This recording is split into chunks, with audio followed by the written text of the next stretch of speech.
Respected participants, we are also streaming these sessions live on YouTube. So I'll share the link to our YouTube channel in the chat box. If other participants from your institution, they would like to be part of this FDP, they can definitely watch these sessions live on YouTube. I'll be sharing the channel link in the chat box. Thank you.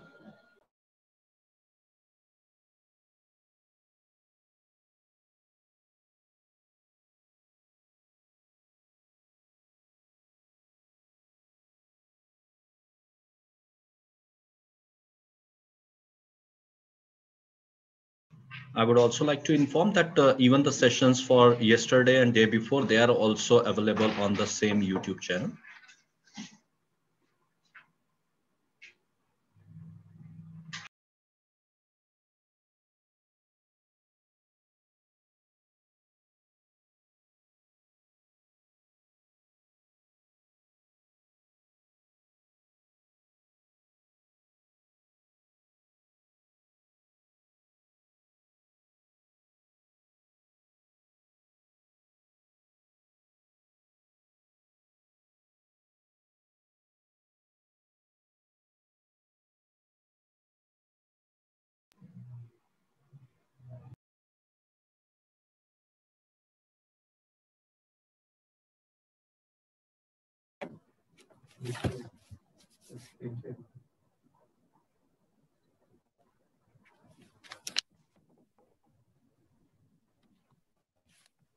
I welcome you all on the 1-week faculty development program, FDP, on module on curriculum design and pedagogy for autonomous colleges from Maharashtra, in collaboration with RUSA Maharashtra and Center for Excellence in Teacher Education, TISS Mumbai. So in this occasion, I'm welcoming Dr. Vijay Joshi sir, Dr. P.N. Pabrekar sir, Dr. Saibil Thomas, Dr. Maithili Ramchandra ma'am, Dr. Arun Gaikwad sir, and today's resource person, Dr. Simantini Dhuru ma'am. And now I would like to request Dr. R.B. Tashildar sir, Vice Principal and Member IQAC, for the introduction of our today's resource person, Dr. Simantini Dhuru ma'am. Please, sir. Thank you very much, ma'am. We are very fortunate to have Simantini Dhuru madam for today's session.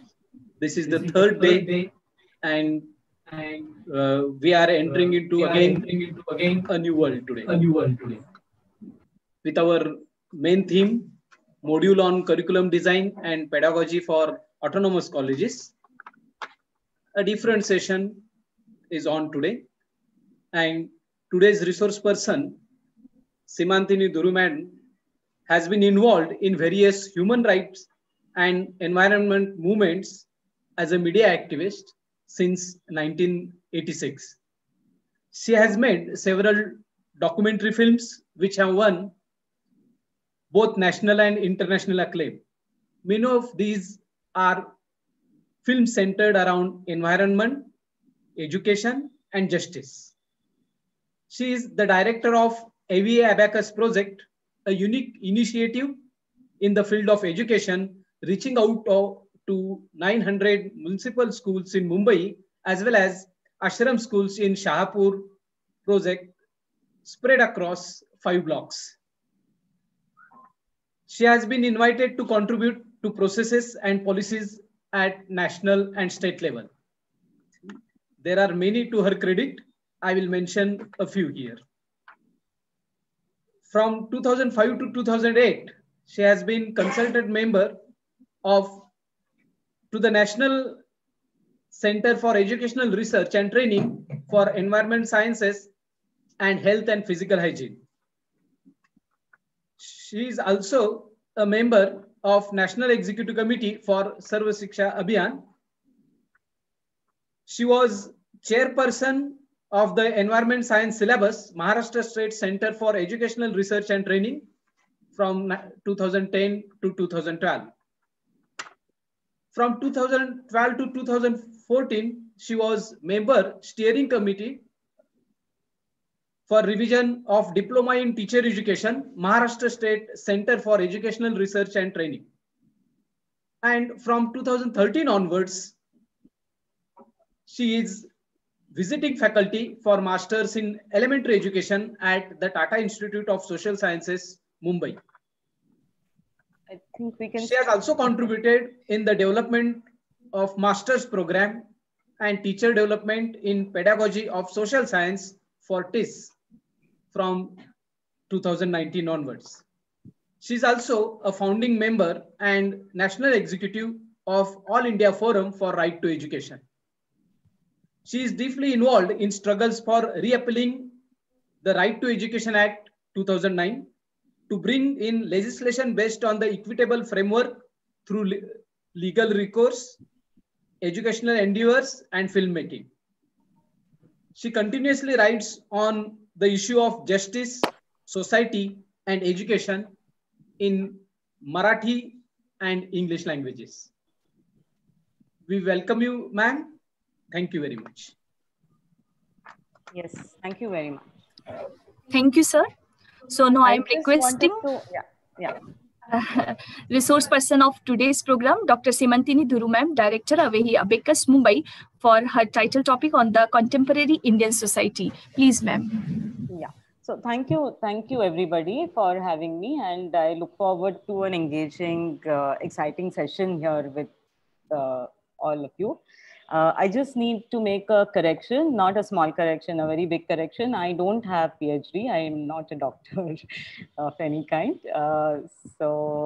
I'm primarily a practitioner, and through that I have been engaging in education. So in fact, all of you who are here have much more deeper understanding, formal knowledge, as well as experience in education, and I'm aware of that. So I'm very humbled by the opportunity to engage with you today, and I hope we can take these concerns, all these common concerns about making education a driver for social justice. And that is why the topic that I have been given today, the topic of contemporary Indian society, I am going to basically concentrate on the field of education, and within that look at the concerns in higher education. But before I begin, can we kind of just have a very brief discussion, some responses from you about when we talk about India, what is it that comes to you? Are we going to do in a chat box, or will people unmute and give their responses? I think probably if you could go through the chat box, will it be possible for you, ma'am? Yeah, certainly. I have kept the chat box on. So yes. So when we talk, say, India, our country, India, what is the image, or what are the words that come to our mind? And they're not going to be the same, I know. So what are they going to be? What are they for different? Diversity, thanks. Diversity, yes. Diversity, culture, vibrant, progressive, great country, rich heritage, diversity and contradictions. It's so, yeah, populated, joblessness, developing country, opportunities for FDI, multicultural, yes, democracy, strong foundation, caste, unity in diversity, youthful, pluralism, inclusive, progressing, Gurukul system of education do we have? Corruption, Bollywood films, young population, absolutely.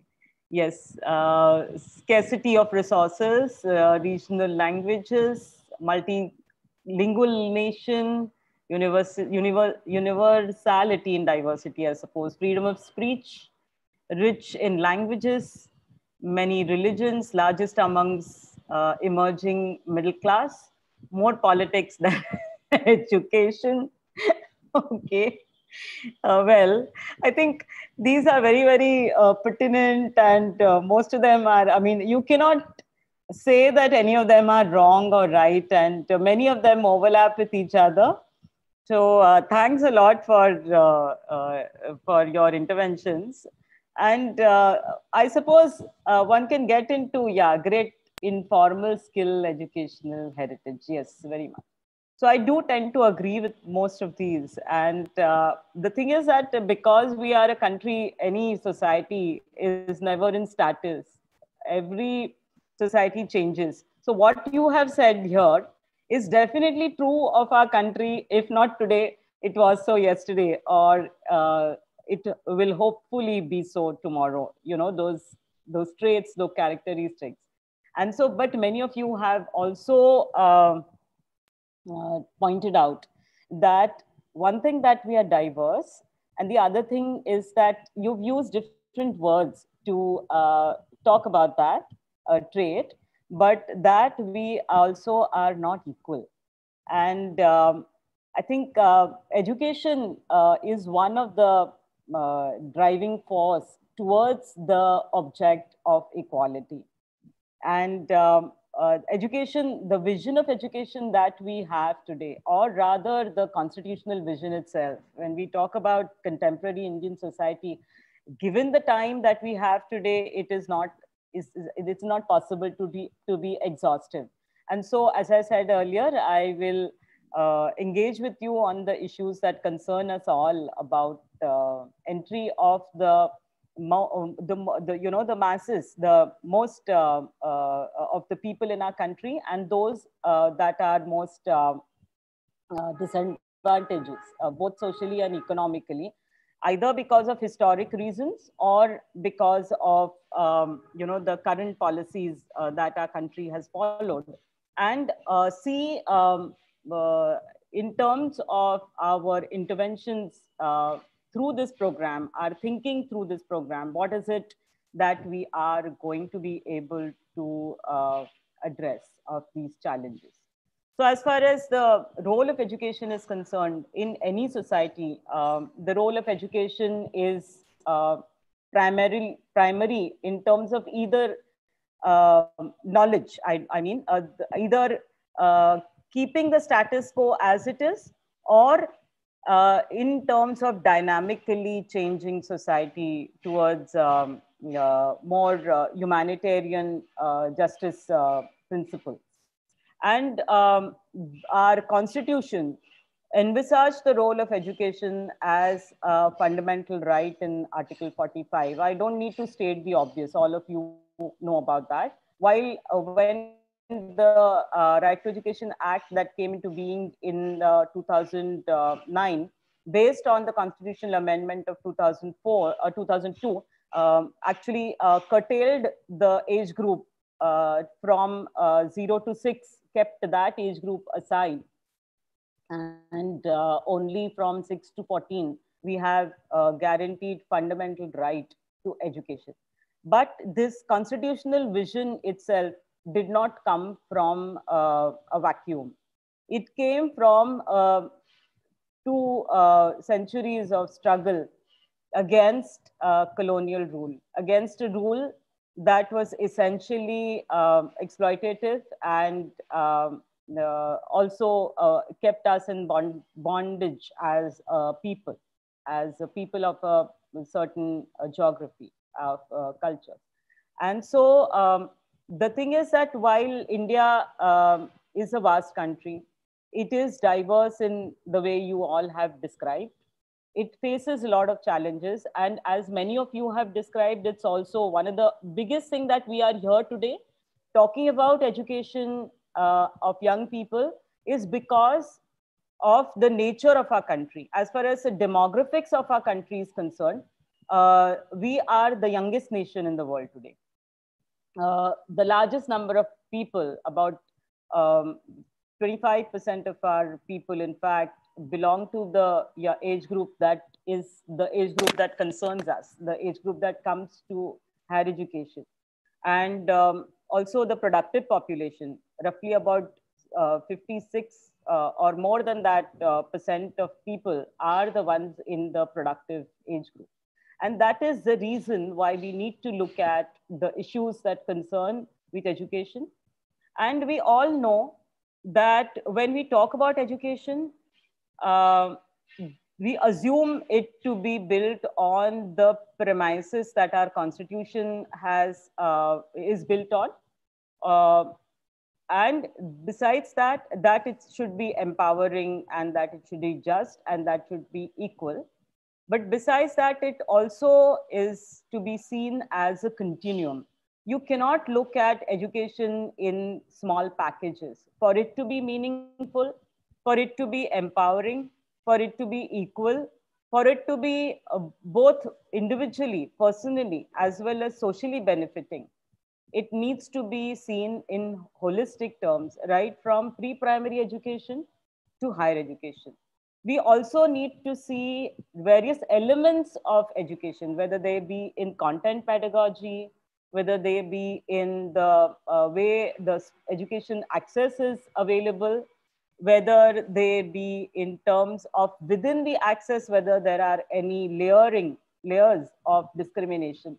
So all these are issues of concern, and they are highly interlinked.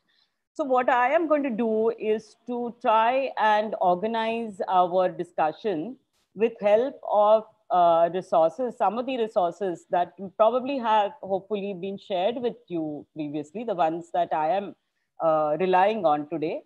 And with that, I'm going to present to you the concerns that we need to address in terms of teacher professional development and the culture in our colleges as our country is changing. So I'm going to do a screen share to share with you PPT.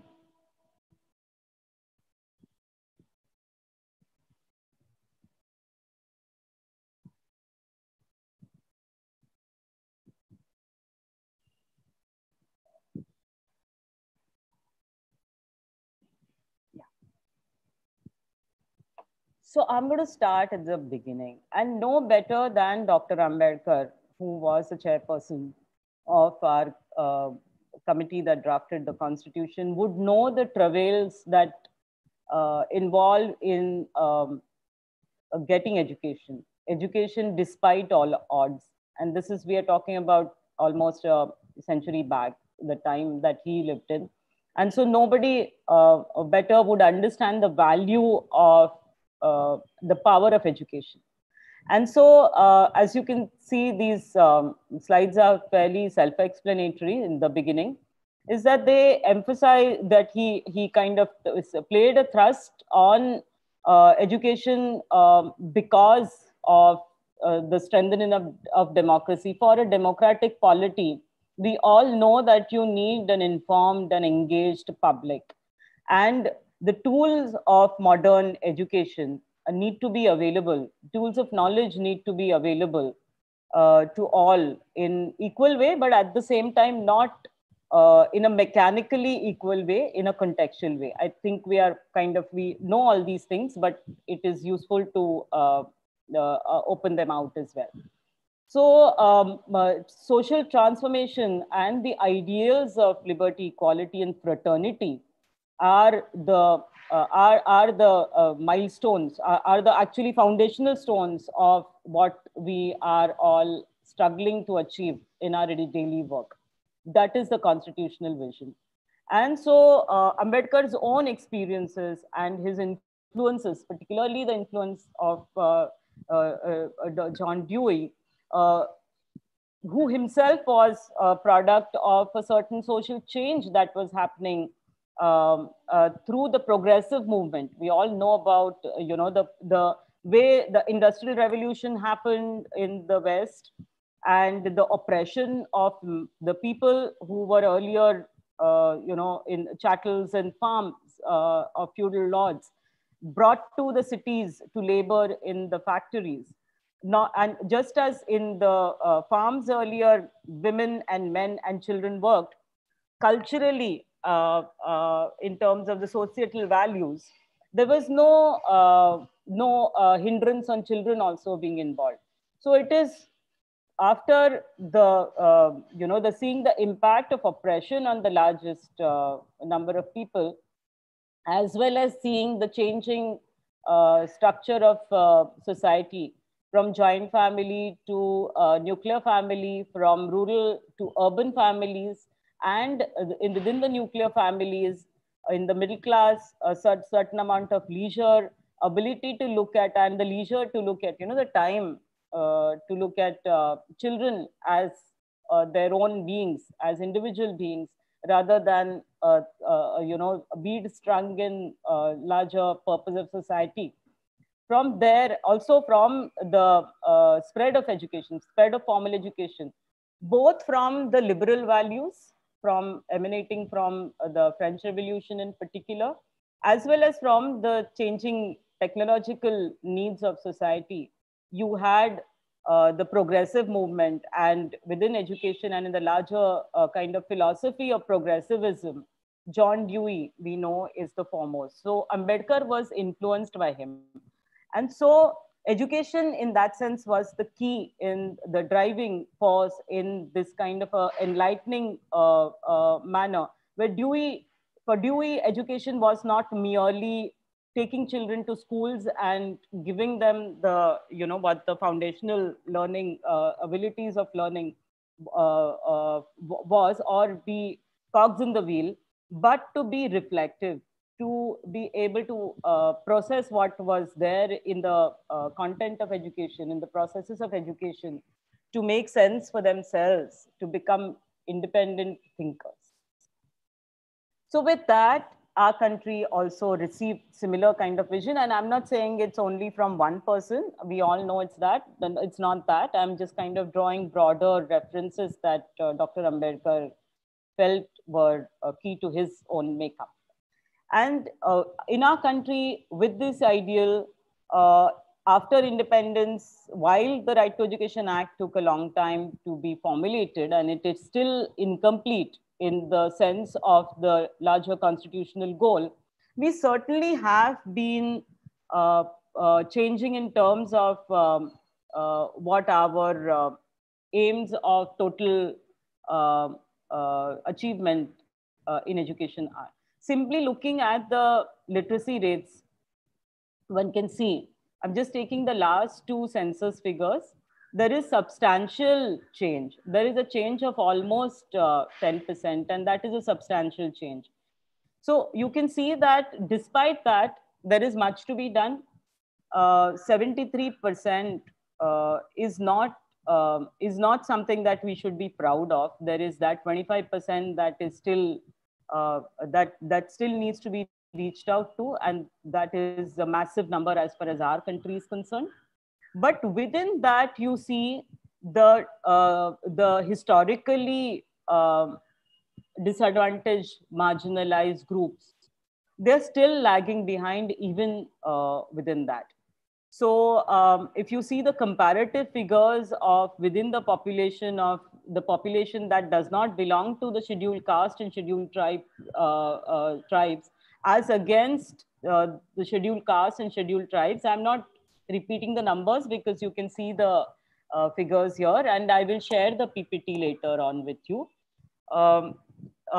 In this, I have also included the largest minority group that we have, and that is the Muslim population. So if you actually see the aggregate of the scheduled caste and scheduled tribes, the general proportion, the proportion of Muslims as disadvantaged, socially disadvantaged group is not very much ahead of the other two. What one kind of needs to address is also the concerns, besides the larger concern of attaining literacy. That is the first parameter, children coming to school and being literate. While there is some amount of, a good amount of progress in getting children to school, quality of learning certainly is an issue, but I'm not going there right now. What is of concern definitely is, as far as we are concerned, how much of these children who are enrolled in schools, particularly from the disadvantaged groups, are in the higher education categories. And as far as developed a criteria for progressive or developing countries Ma'am, can I concerned. interrupt you? I'm I'm sorry, sure. really sorry. Please, please. Participants are requesting you to put your presentation on slide mode, slideshow mode. Acha, acha. Okay. Yeah, Sure. because Is yeah, it it okay? is. Like, could you just, at the lower, yes, yeah. Uh, on the lower bottom, so yeah, here, next to that, the fourth Sorry, button. 1 second. Yeah, this one. Yeah. Thank you Okay. so much, ma'am. I'm Thank you. sorry for this. I didn't realize it. Yeah. Okay. Yeah. Anyway, the slides will be, I mean, the PPT will be shared with people. And so, yeah, but this is, I hope this is okay. Yeah. All right. So, so these are, despite, I'm basically now looking at the issues concerning higher education. Having looked at the literacy figures, I'm jumping directly to the higher education domain.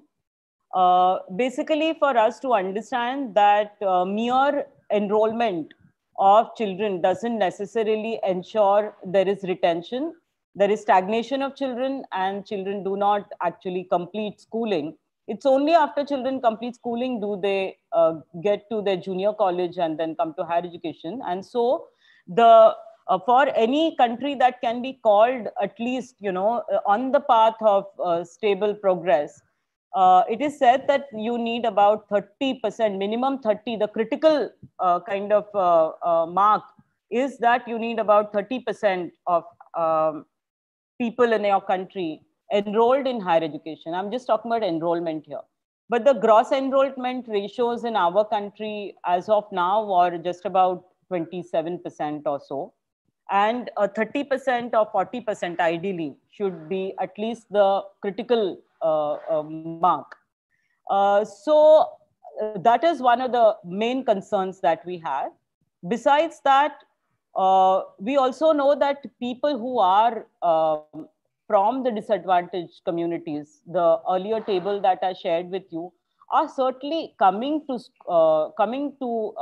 colleges. They are enrolled in higher education institutes. We'll look at the exact figures later. But mere access doesn't guarantee that people will remain, not only because of the economic pressures that the people from disadvantaged groups face, but because of the continuing inequalities within the colleges, within the higher education institutions. So while there are these inequalities of opportunities which are there because of distance of school, remoteness to school, and inability to have money for bus and public transport and other means to reach schools that provide upper primary and secondary education, the outcomes themselves get distributed very differently for people from different sections of society. And so one of the things that is common to everybody is the issue of gender. But for that, one will need a completely separate kind of a session. We cannot expand on it, but that is something that can be assumed. And these are historical inequalities that are created, that are expressed in terms of wages and living standards, and they're highly directly correlated with the formal education levels that the families have had. And so despite all this, despite this is the picture, whether it is in school or whether it is in higher education institutes, particularly in the school domain, what we see is that the discourse is primarily dominated by how children do in exams, the outcomes. And so that doesn't really give us the total picture of what they are, whether these children who went to school are, whether they are able to read and write and stand in the first 10 in the board exams, for example. They do not necessarily determine the quality of education in that sense, but that is the way the kind of the major discussion in the domain of education and towards reaching towards higher education is by seeing how much the child fares, how well the child fares in exams. And so, as we all know, that these are not going to give us the ideals of equality and justice, and even the commitments that our country has made, national forums, whether they be in terms of the rights of child or the other SDGs that the country has committed to. And so equality in opportunity, a sustained kind of an atmosphere for opportunity is something that we need to look at.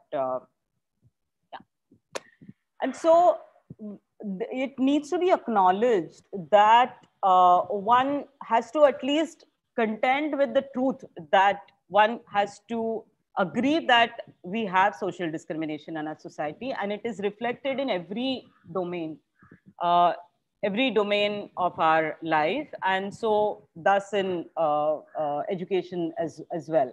And so when you deny that kind of a right to education, I'm not talking about a formal law alone, but through the mechanisms of implementation or through the formation of the instrument of the law, the forming of the instrument of the law itself, when you deny educational rights to people, it is a gross injustice, because it kind of it carries on through generations.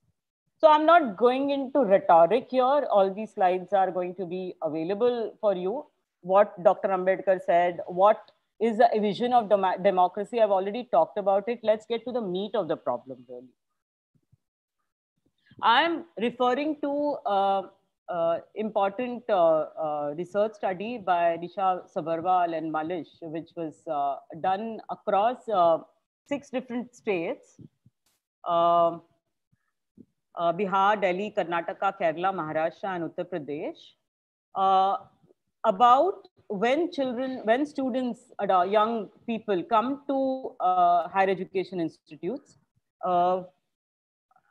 what happens? And that is the meat of our concern today. That is the primary concern that we are going to look at today. So we definitely are.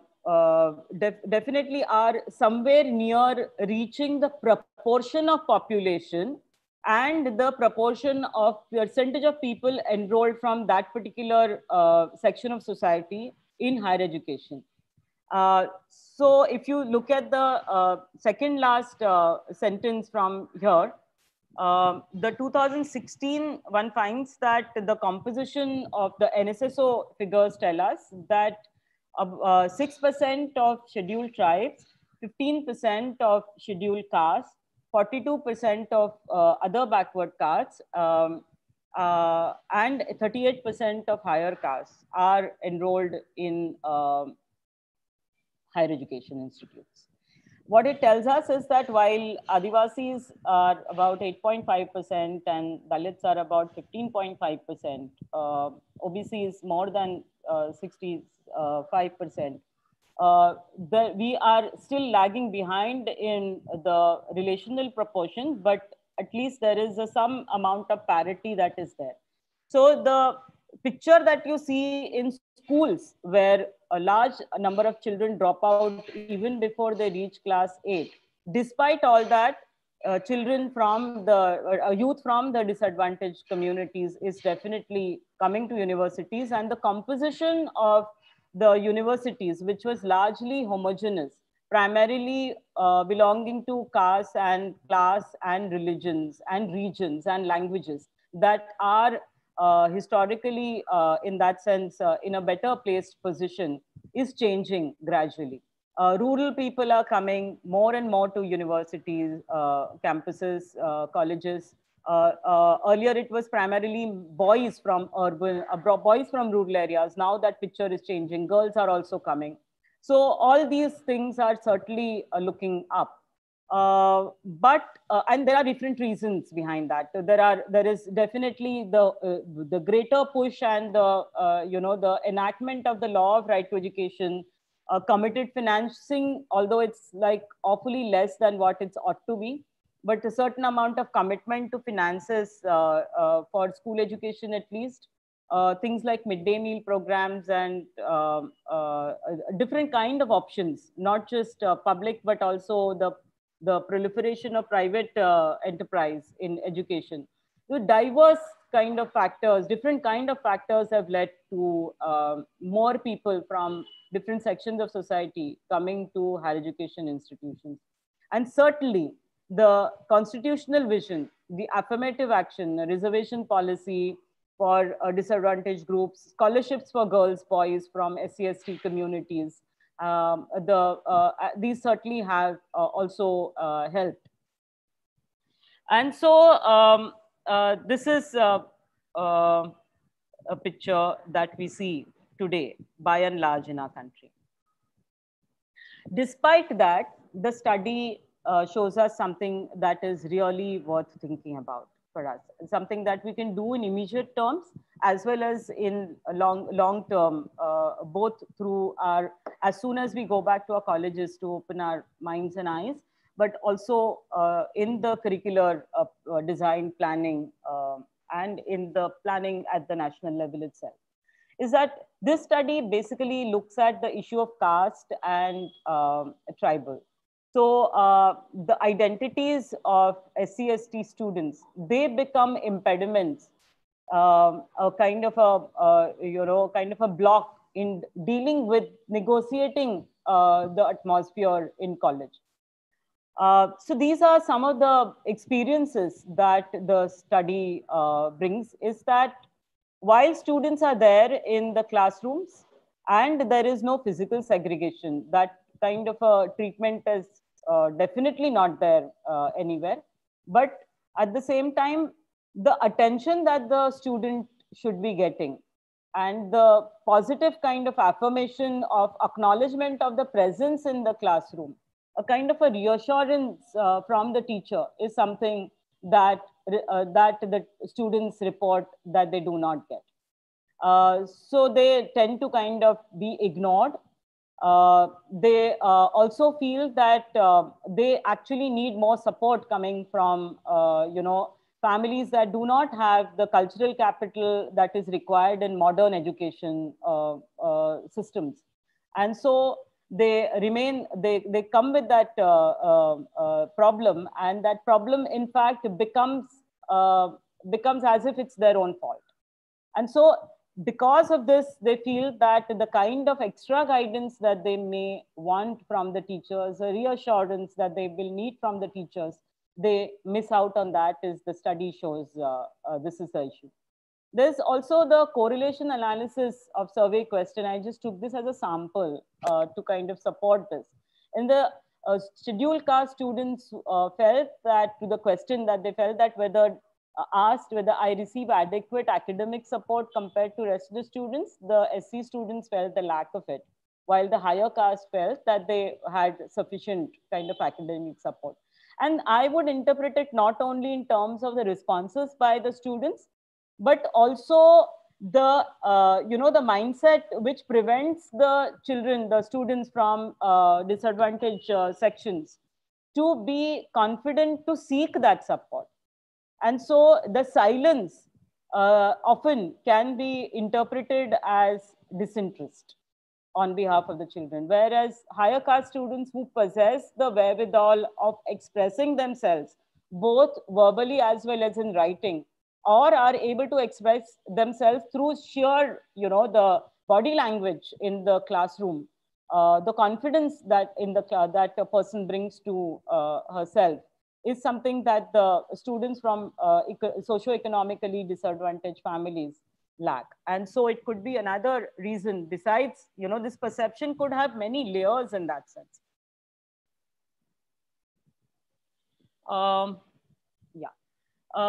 So here we talk about, the content, what is taught, as well as the dynamics between teacher and students, as experienced by the socioeconomically marginalized students.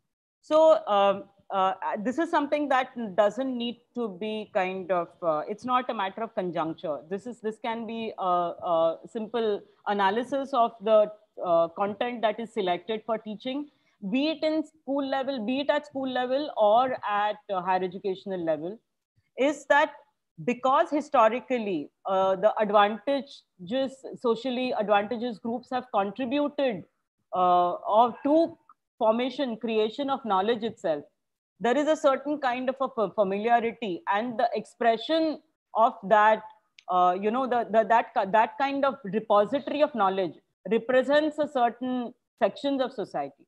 It excludes those sections of society who have been historically wronged. And so the symbolism that is there, the daily lives of a Dalit girl or a boy, or an Adivasi girl or a boy, obviously, as we speak today, situation is definitely much better. But if you ask a person who has gone through this life, they will have immense amount of, angst and many stories to share with us, where they feel the difference between them and those who don't belong to their caste and communities. And so they feel that there is an over-representation of content from the culturally advanced, primarily Hindu idiom, Hindu groups. The classroom transactions, I've already talked about this. This is not something that happens willy-nilly. Now, when you are actually conducting a class which has a limited time period, it is not because the teacher is deliberately ignoring the students, but it's because the teacher may have too much to do. And that is why engaging with students who need, or supporting students who need most support, most attention, and little bit of push, a lot of times, little bit of nudge, is something that is missing. And so it kind of contributes also to the further feeling of being marginalized. Firstly, feeling the alienation through content. And this is something that even like a content analysis itself can bring to notice. And there are several studies that at least talk about such, they reflect the content analysis of textbooks in school level. But one can also do this kind of an exercise when it comes to higher education, particularly in the humanities. Then the students also felt that teachers from their own background supported them more, gave them attention. And this is fairly understandable, given that the teachers may themselves have suffered, or they have idea of the sufferings of children who come from their own, students who come from their own background. But it is a fact, and there are several studies to show that. Particularly, I could share that later with you. Particularly, there is a kind of a study done in IITs about a few years ago that shows that places like IIT in particular lack representation of the SC/ST communities. And so the teachers themselves, the faculty itself, does not belongs largely to the advantaged sections of society. Then the other very big problem, and this is something that we all internalize without thinking too much, and this applies to anybody. The caste system works exactly because there is somebody above me who I have been oppressed by, and there is somebody below me that I have an opportunity to oppress. And that is how that caste system works, as Dr. Ambedkar himself pointed out. And that is the thing that also justifies my standing in the place that I belong to. There's somebody always lower than me. And in fact, in order to kind of upset this kind of a thing, it's not just only in our country, but across the world, where there has been situation and histories of oppression of larger sections of people. For example, in the US of the African Americans, the policy of affirmative action is taken up, and in our constitution, reservations are the way forward. I mean, they are the mechanics that are talk about this. But the ideology of merit, that those who have struggled to come to the higher education institutes to reach this much itself is a big achievement for most of the young people. But a lot of times the view that is taken not just by teachers, but even people who are in the administration, is that these people are here because of reservation, that they are not meritorious. And this whole bubble of merit, the kind of circumstances that a child from middle class, upper caste family, a male child in particular, where economically, it's not that everything is all comfortable, but education is given priority and food is not a problem, job is not a problem. There are certain comforts. Parents do everything in order that the child does well, to support the child. Everything, all the akutamas of modernity, of physical comfort are available. Tuition classes that cost a lot are available. All sorts of hobbies are available, and there is a cultural capital. As against that, you posit the class of the students who have to travel to schools, to secondary and higher secondary schools, and sometimes have to work and attain, go to schools or colleges. The whole idea of merit itself stands in question. But despite this, the idea of merit kind of rules in higher education institutes, because we are such a populous country that and because of the less spread of higher education in our country, despite so much progress, you find everybody trying to get on board.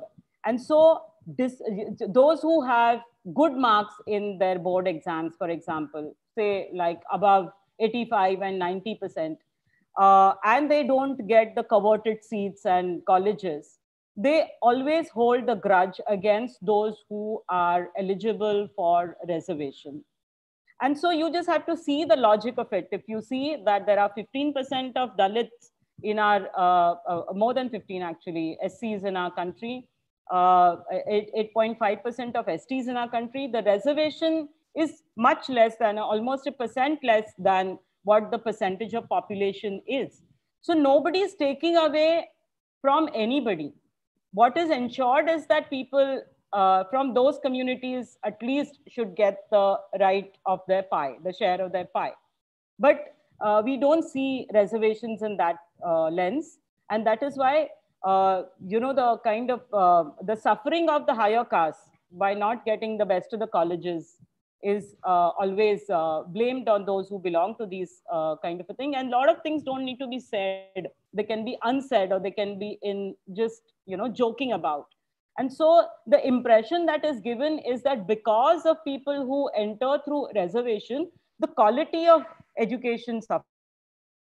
So this is certainly it's kind of a myth that is self-perpetuates, because quality is as JP Naik himself said, it's an illusory triangle. You cannot make quality and quantity compete. Equality is the foundation. You can't have a country which is so discriminatory and hope to be an advanced nation. All the countries in the world have been able to achieve their standards of living and their developmental goals by providing free education to all the people, all the sections of people, and having very strong affirmative action for those who are historically wronged. But this is one of the big problems that we all are familiar with. Yeah, so these kind of things alienate. It's like kind of becomes a self-perpetuating problem, alienating the students first. Now, this is something that was inside the classroom. Within the campus itself, there are very stated and unstated caste norms is what the study points at. And people form groups of friends that are basically on caste based.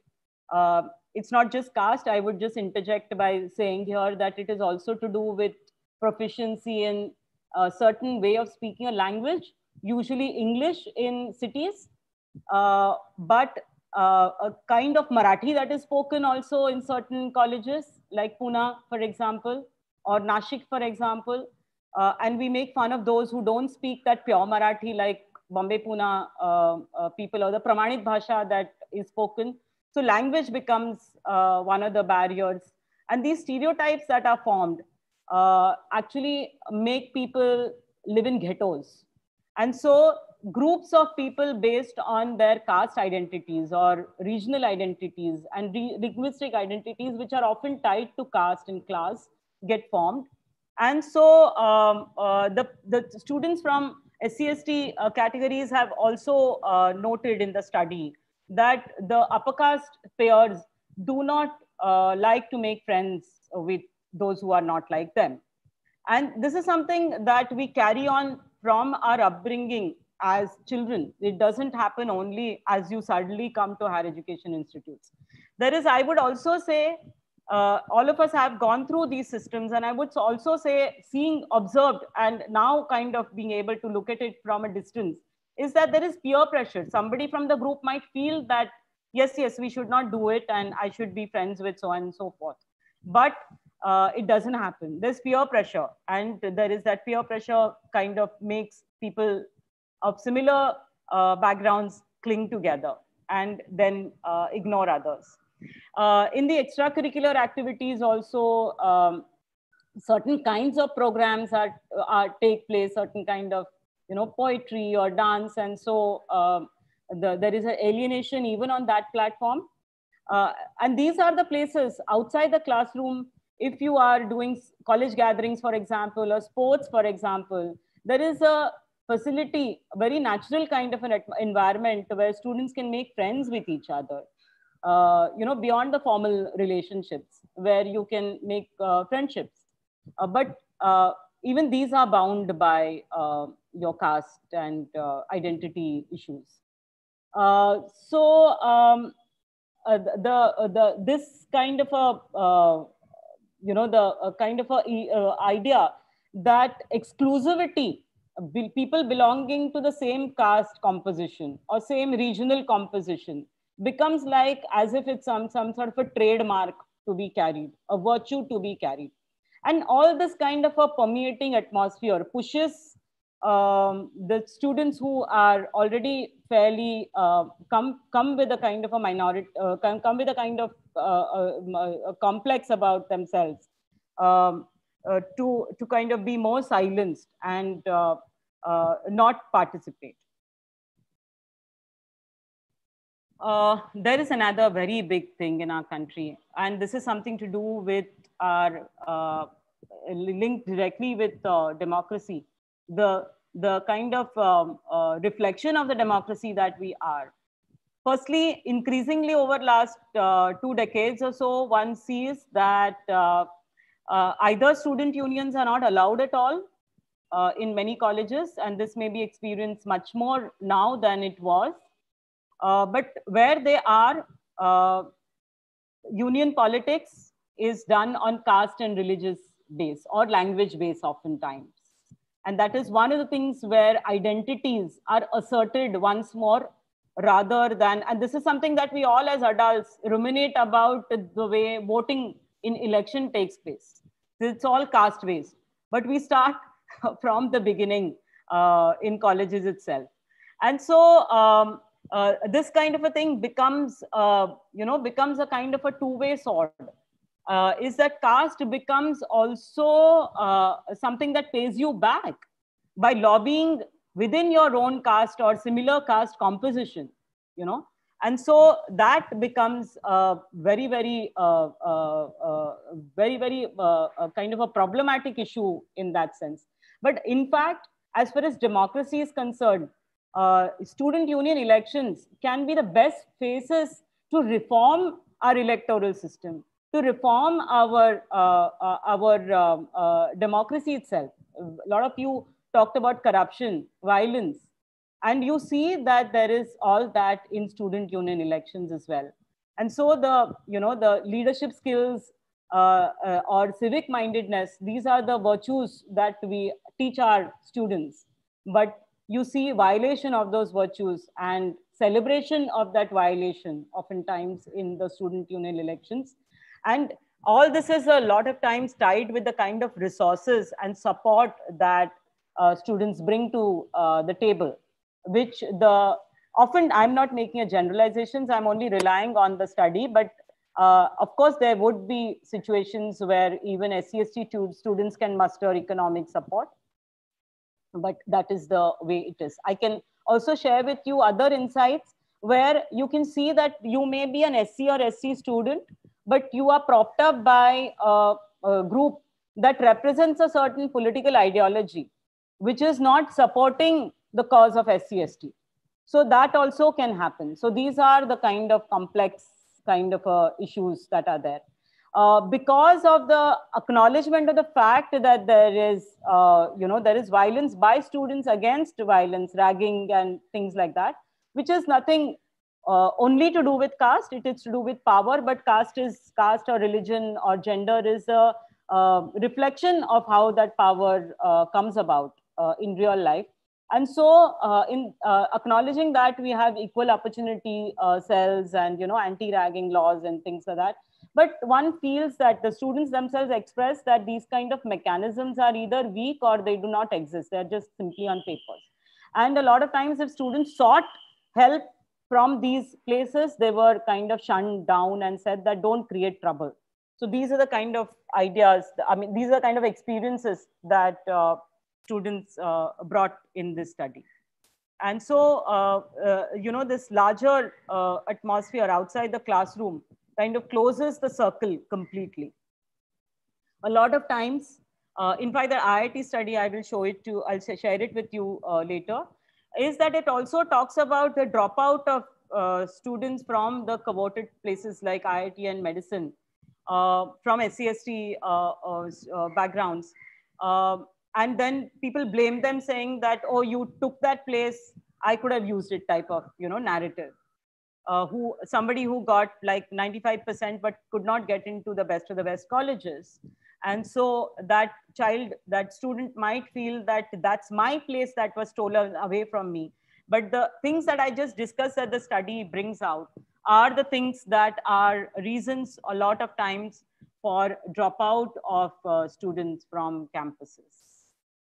And so while having put across the issue of the problems that the study brings out, what is the study, what is the paper suggest as to what can be possible? And that is a discussion that we are concerned about. That's why we are here today.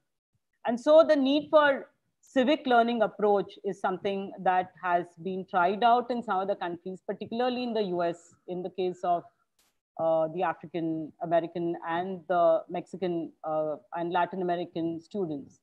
And so it's like, it's a civic learning approach, as known as a civic learning approach, where, as I had started by saying, that you need to see education in an integrated manner, driven towards the essential goals of liberty, equality, fraternity. And I had shared that one lengthy looking slide with you earlier of Dr. Ambedkar, where for him, he felt that liberty cannot be possible without equality. And equality cannot be achieved and sustained, essentially, if there is no real feeling of fraternity, if there's no feeling of sisterhood and brotherhood. That what I am doing is because there is somebody like me who just happened to be born in another caste or another religion or another gender. And it is my place also to look at the position that that person comes from and rethink about the way our society is structured.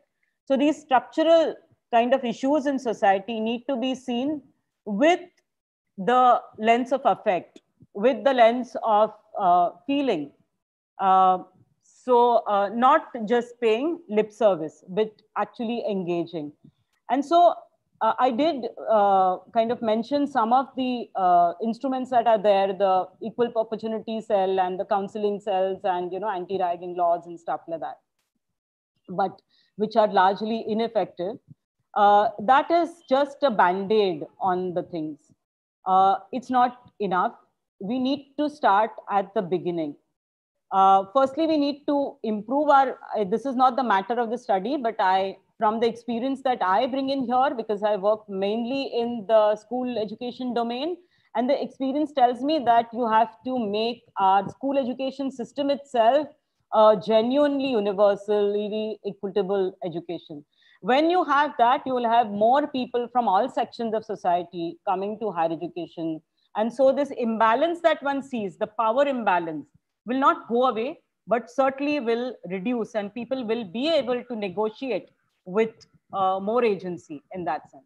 So the other important thing that one has to look at as far as this particular age group is concerned is that it's an age group still in formation. It's still not an adult person. And it's a age group that it has its own personal travails, which primarily may have nothing to do with anything else but the hormonal changes that people are going through, the challenges that they have to take on as soon as they finish college education, or even within college education, when they are pressurized to either get married or to take up jobs that are going to supplement either their studies or family incomes. So these are the pressures that the young adult in our colleges that comes from disadvantaged communities and economically disadvantaged communities also, from belonging to better off castes, feel. And so colleges need to have a very thorough, well thought out strategy to acknowledge that there is discrimination and that this needs to be addressed in a substantive manner, and it's an integrated and a holistic manner. And that is the approach of civic learning. One needs to look at what is being selected for teaching, the content of selection of teaching itself, as well as the pedagogies. I referred to the statements of the students earlier that the study brought in terms of being ignored, belittled, and so on and so forth. So and the content not reflecting their culture and their life experiences. So we need to look at the content. We need to look at the strategies of pedagogy with the large classrooms. All of us know this is very easy to say than to do. But with help of technology, for example, or with little more patience and with the kind of a goal, this is not some rocket science. If we decide to do it, we will at least start doing it. And that is why we are discussing this. And so pedagogies that are more allowing students to be relaxed, be confident, to speak and not be judged. These are so working in small groups, for example, doing smaller projects that are, giving them opportunities to express themselves. These are the little things that are going to build the confidence of students. And whatever the subject may be, whether it is chemistry or physics, or it may be humanities or mathematics or literature, these are things that concern each and every human being. So the potential that is there in the country can, in the student, can be kind of kindled by giving these kind of opportunities.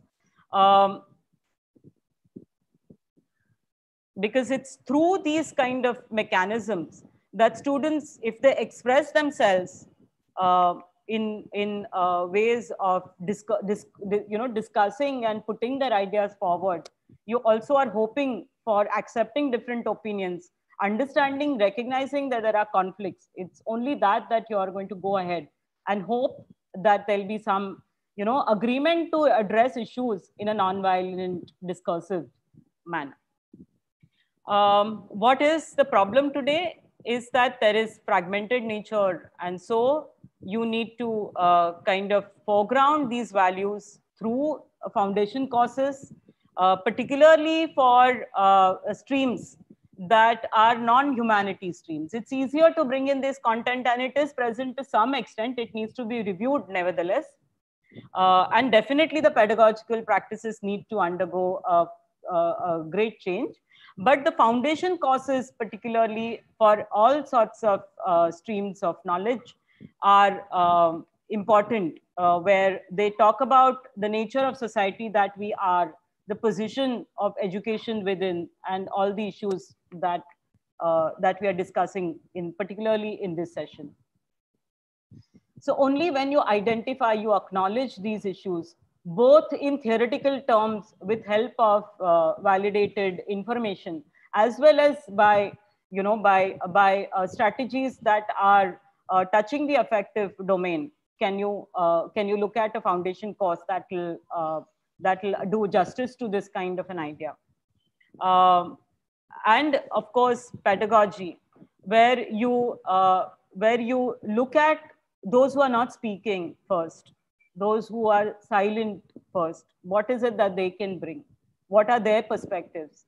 Also in the pedagogies, the epistemologies of the subaltern groups, it's not that they come without the knowledge streams. one needs to understand that and give the valid place for that knowledge. And this can't be suddenly done at college level. This needs to be done at school level.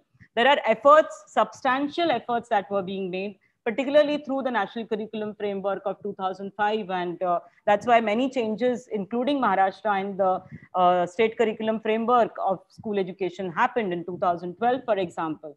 These insights need to be carried forward. That is another thing.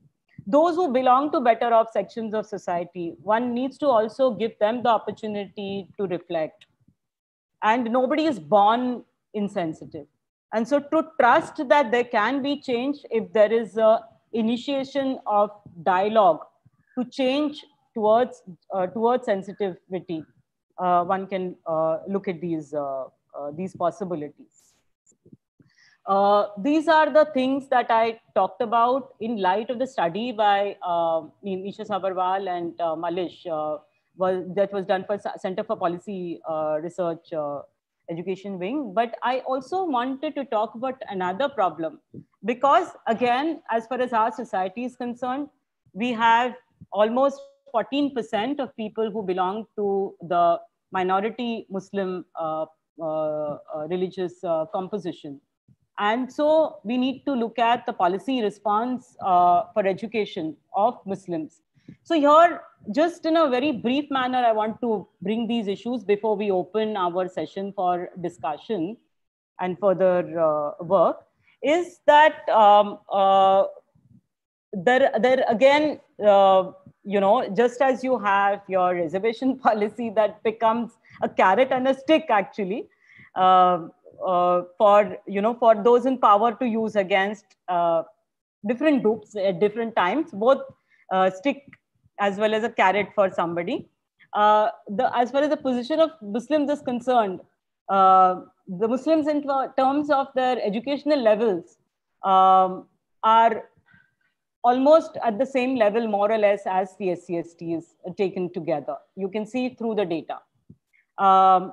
And not just that, so that is why it is established that they need support, economic and interventional social support.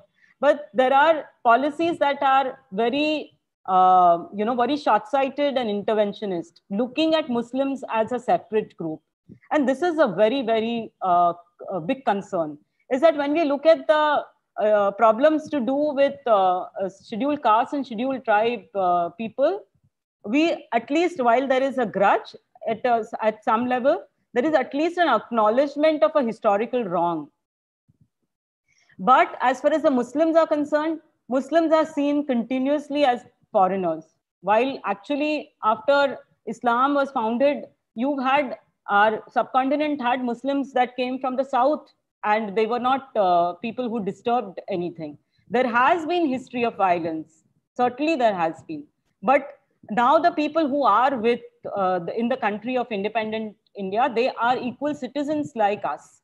And so the policies of education need to look at this group not as a socially separate entity in the frame of religion, but as a group that is socio-economically backward because of various historical problems. Some of them because of the nature of historical processes that happened. And a lot of times Islam itself is blamed for that. But if you look at the literacy levels and educational levels of fully Islamic countries across the world, I mean, just to take an example, to Turkey or Tunisia, for example, you have way higher, even in the Gaza belt, you have way higher achievement levels, or Bangladesh, you have way higher levels of achievement as far as education is concerned of people who belong to Muslim religion. So backwardness and religion are not is equal to one another, but that is the kind of approach that somehow one tends to take as a larger society, those who don't belong to the Muslim society. And it's kind of a self-perpetuating myth, even for the Muslim uneducated lot, essentially. And so the policies that have been there have been, particularly in the school domain, have been fairly interventionist by funding madrasa education, for example. So madrasa, maktab education. And here what happens is that the government is able to reduce the cost because you are not increasing number of schools where the schools are needed, but you are giving certain amount of grant to schools that are run by Waqf board or by other charitable organizations that are Muslim organizations, which provide certain kind of religious instruction, but also modern education.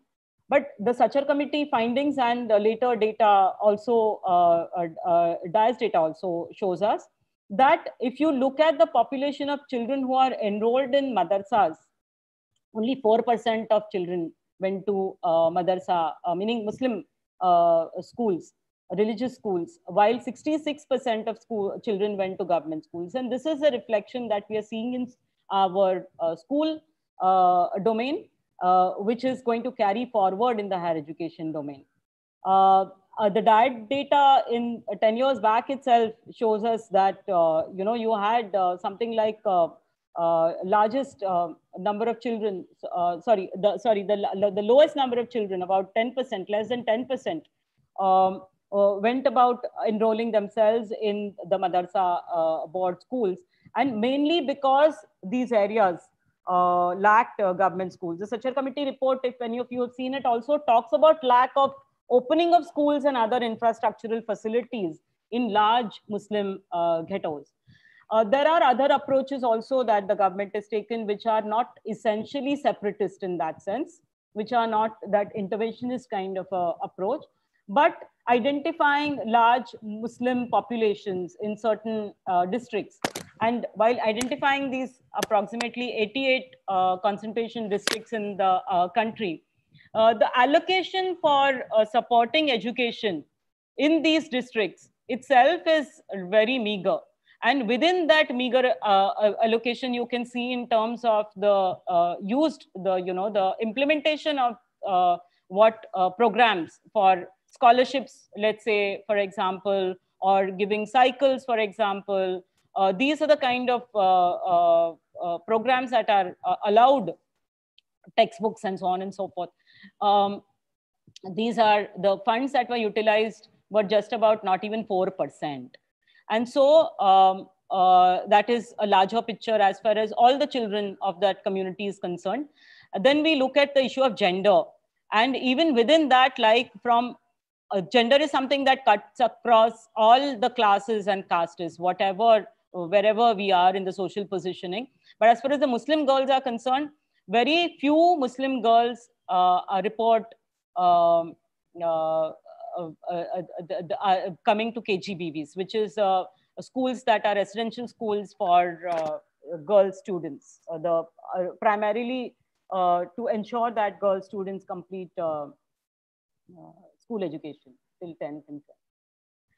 And so these are the issues that we have raised. So will it be enough to kind of raise these issues and be aware of these things? As far as the issue of democracy is concerned, again and again, I'm stating the obvious, I'm sorry, but it is to do with being informed and being engaged. And so one of the things that is to do with the issue of education is to look at the financial provisions. If you're talking about the larger lofty goals of reaching the constitutional values, we are going to be able to do that only and only if we have sufficient money in order to invest in education. And 6%, as every election every political party puts 6% minimum for provisioning of education, the share of GDP. We know that it's never gone beyond, only the first 5-year plan we had 7.5%. Otherwise, it's never gone beyond 3.5. And so there is no surprise the kind of issues that in education, both in school as well as in higher education, that we have faced. And as far as higher education is concerned, one of the most important things that we need to look at is that after the 1990s, there has not been, after the kind of a informal dismantling of the welfare state in that sense, and increasing private capital, is that there not been any clear policy in that sense of what to do with higher education field. As far as the school education is concerned, there is a right and there is a substantive kind of a presence of civil society voices that demand the right to education from early primary to completion of school from 0 to 18. As far as higher education is concerned, there is no collective voice in that sense. And we are used to paying money and securing that education. Today, we are seeing more and more people from our families, if you can't afford to just pay that money forthright, you take loans, either from the bank or from some other source, because that is an investment that we cannot afford to not make. And so just to look at the budget now, this year, where COVID itself has been a very big kind of an impediment for students who completed schools and wish to go to junior colleges. The government in Maharashtra had to keep the admission round, you know this better than I do, open for a longer time, because students registering from 11th grade were much less than what the seats were available. And so the students are not whosoever they are in terms of their social caste and religious background, but the economically backward sections of our society, which is huge in our country, cannot be, you can't expect them to take loans. They've already taken loans to come this far. As far as the higher education department is concerned, the provision, in fact, has gone down. There is a huge cut, in fact, in the provision of education itself in the current budget. So this is where we are, more or less. And now we are, in that sense, going forward with the announcement of the new education policy. And that is something that is, the basic tenor and the kind of positioning of the policy in terms of its ideas of multidisciplinarity and several other things, particularly at the higher education level, the choice of exit and entry options and so on and so forth are very attractive. But the financing of education and most of the colleges becoming, foreseeing all the colleges and universities standing on their own, accreditation, which is also based on the resources that are available to a college. Are we going to be able to go ahead, or are we going to stand where we are, or are we going backward? Because what we are going to invest is what we are going to reap. So I'm talking primarily of finances here, just to close this thing, but also the issues that I have noted earlier. So I'm going to stop now.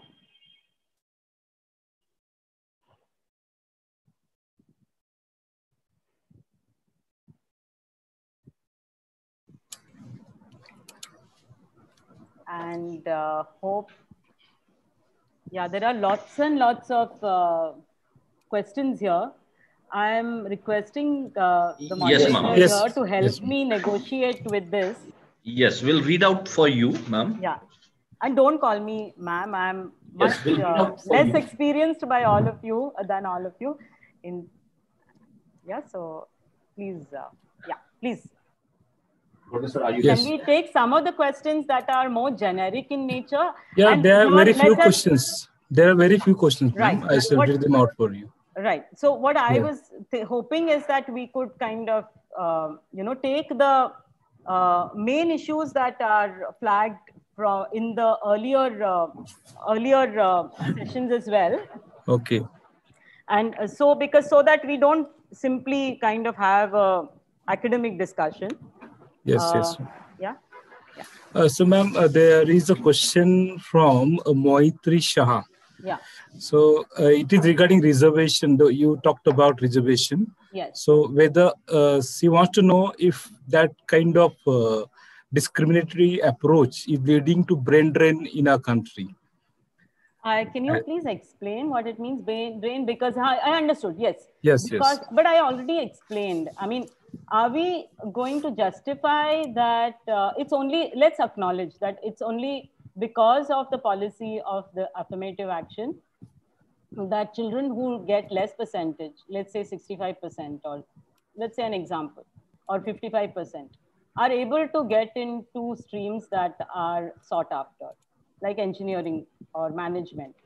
Whereas children who score high marks, high percentage, and do very well, are not, don't get to the positions, college entries, and so they go abroad.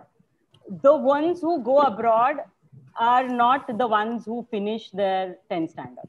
Let us first acknowledge that.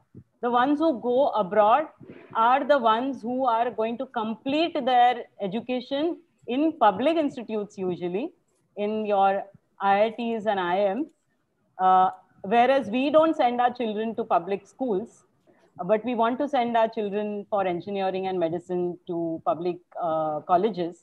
And so they go away not because of reservation. They ensure that their college education happens in India. Even today, for a lot of families, majority of families, the dream of going abroad to study undergraduate without your own means is, you can count literally a minuscule amount of people in our country. So those who go away are not because of, when you get your job, the kind of data that tells you is that in the 4th class in the government, firstly, you have very few, the public sector itself is diminishing today. You have largely the private sector that is there, and reservations are there only in the public sector. And so in the public sector also, while there are, say, 16% or 15.5% of Dalits in our country, scheduled castes in our country, there are 40% of Dalits that are there in 4th class employment, people who are sweepers and peons and even lesser than that. So there we don't have a problem with reservation. There we are super reservation. So as I explained, is that reservation is there for those who need it. Without that push, they wouldn't be coming even thus far where they are. So the relation between brain drain and reservation is a redundant kind of a relationship, because it's only after 12th standard that reservation starts. It's after you finish your school, after you finish your school, there is reservation that starts. Right to Education Act has brought in reservation for 25% for economically weak people, which includes all sorts of people belonging to any class. Similar to do with gender, if there was no 33% reservation in certain sections of our polity, you will not have girls being able to study thus far. If there is a choice between 2 girls or one boy and one girl, the family makes a choice in favor of the boy's education. And so the system is making the choice between the traditionally advantaged and the traditionally disadvantaged. We've got used to it so far for centuries together. After independence, it is time that we reverse that balance. And it's absolutely, the logic doesn't hold in terms of brain drain and reservations at all. Thank you, ma'am. There's another question. Since all the participants here, they are from autonomous colleges who have kind of liberty to design their own curriculum. Dr. Sarla Menon is asking, is it possible to integrate history curriculum with philosophy of filmmaking and prepare a new course for autonomous colleges without much technical supports, as such technological supports may not be possible in many parts of our country? Yes, how to distribute the content in such a coursework? I would like to get your guidance in that direction. Yeah, I mean, I can't obviously do anything in such a short period, but I teach a postgraduate course, and I rely a lot on documentary films, for example. Or I rely on popular films as well, to break them down. I'm hoping that many of you may be familiar with, with the concept of TPAC, the technological pedagogical content knowledge. that goes beyond use of films alone. It actually looks at the use of technology in an integrated manner for teaching, learning, for assessment. And so teaching history in particular, with this large number of Bollywood films. I mean, I don't like it Bollywood films, but Hindi films and regional films that have historical content, for example. We can break them down. We can get students to analyze them with help of reading resources. And there is very good work that is already done in terms of how to analyze films. There is one that you might want to look at is by Ruma Manish. She's looked at the issue of historical films essentially, and the kind of narrative that they bring, how that narrative needs to be deconstructed for the subject of history itself, for the science of history, to understand the construction of historical knowledge itself. And so how the popular films actually an anathema to history. And so one needs to begin there itself. So highly doable, and it's very, very exciting to do.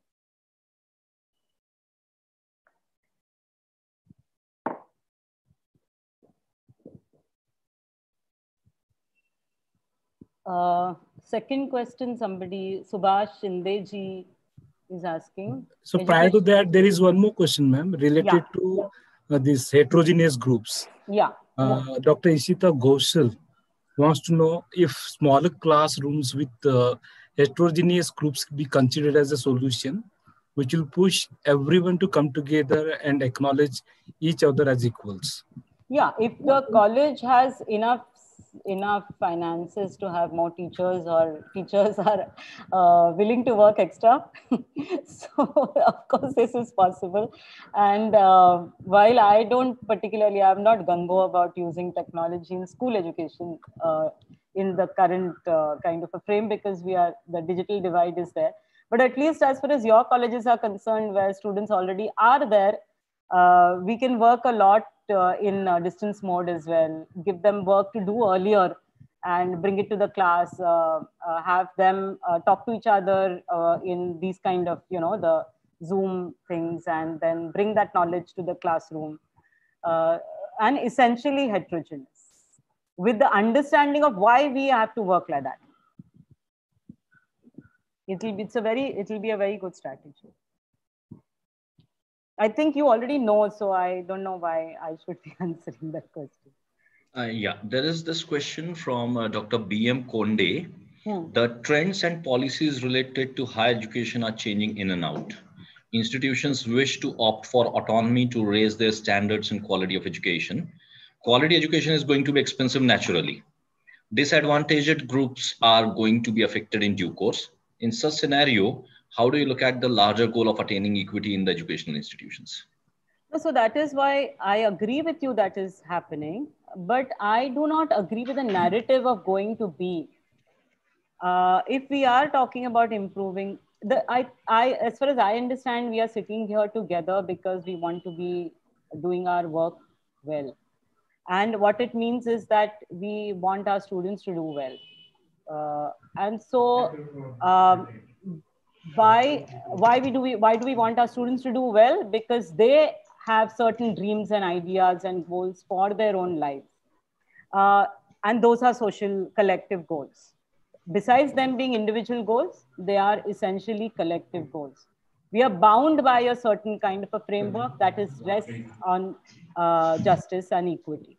And so I do not agree with the narrative of going to be like this, that there is going to be privatization. Nobody has to be against privatization as long as it is philanthropic, it is not commercial, and it is possible for people from all the socioeconomic sections to come to schools and colleges.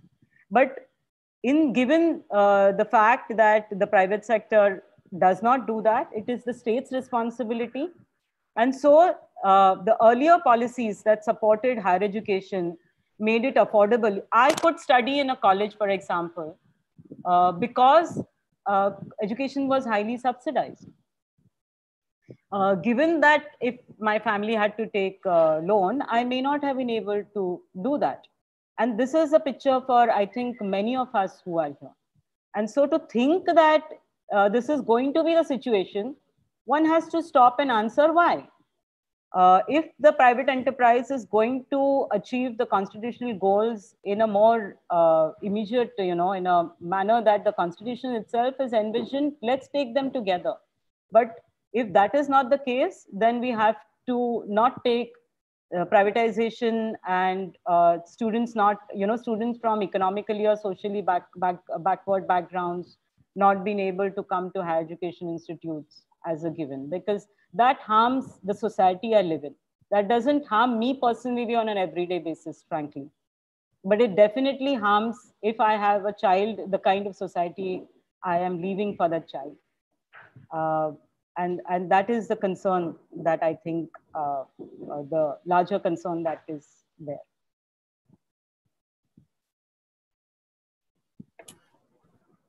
Ma'am, there's a question by Noman Khatib. Yeah. So there's a question: how status of autonomy to colleges is going to accommodate disadvantaged groups of society?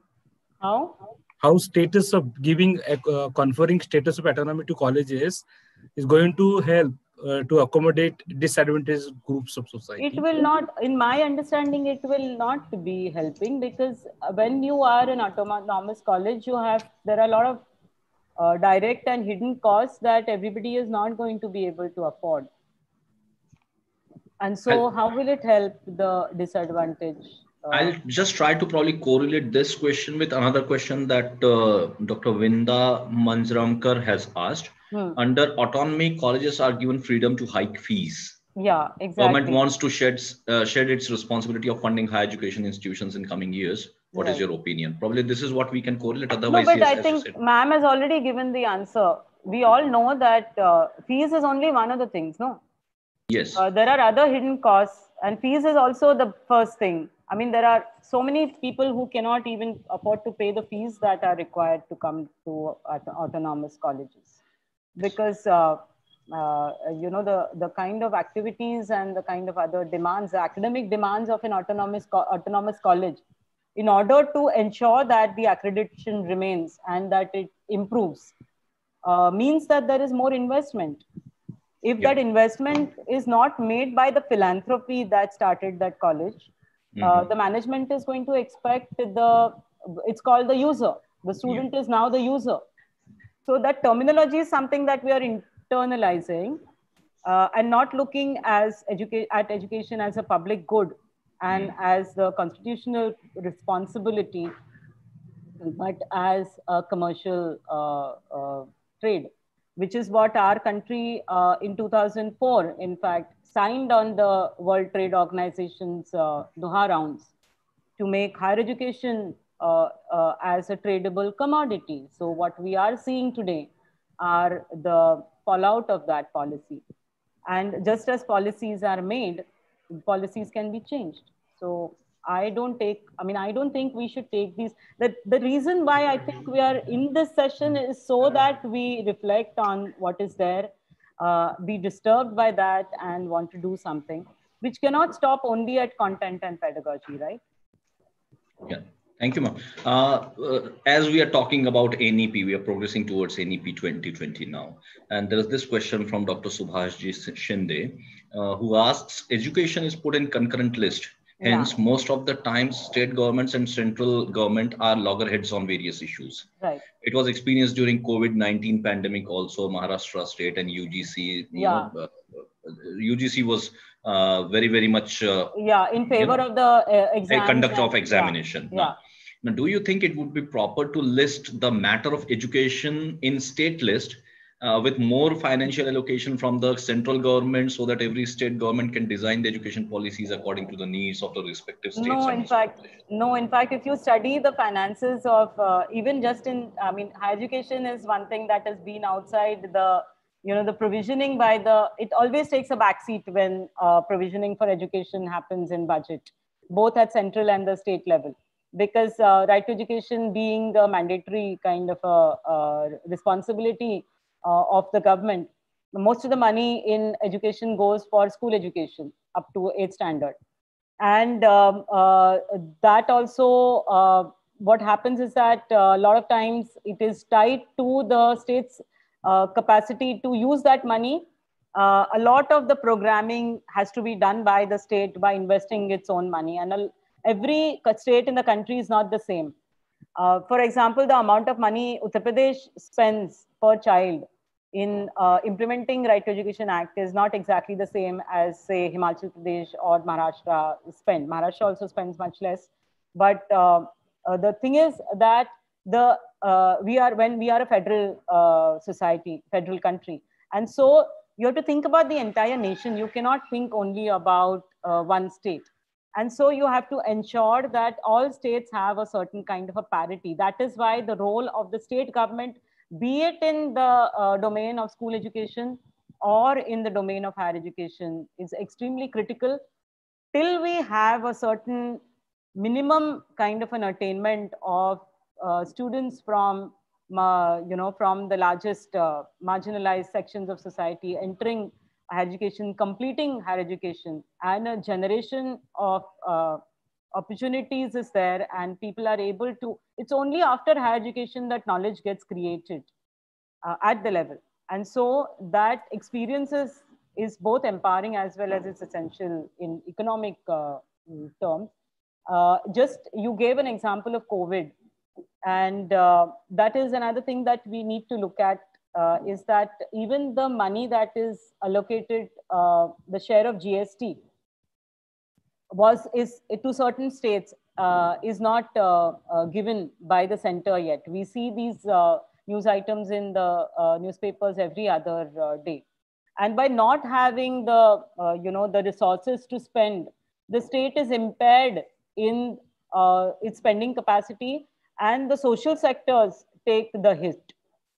Within that, education or health, education is in fact slightly better off than health, but the social sector takes takes the brunt of things. And so that is one of the issue that one needs to understand, is that the federal structure is extremely valuable in terms of financing of education. There's one more question from Dr. Sinde, Sadashiv Sinde. Yeah.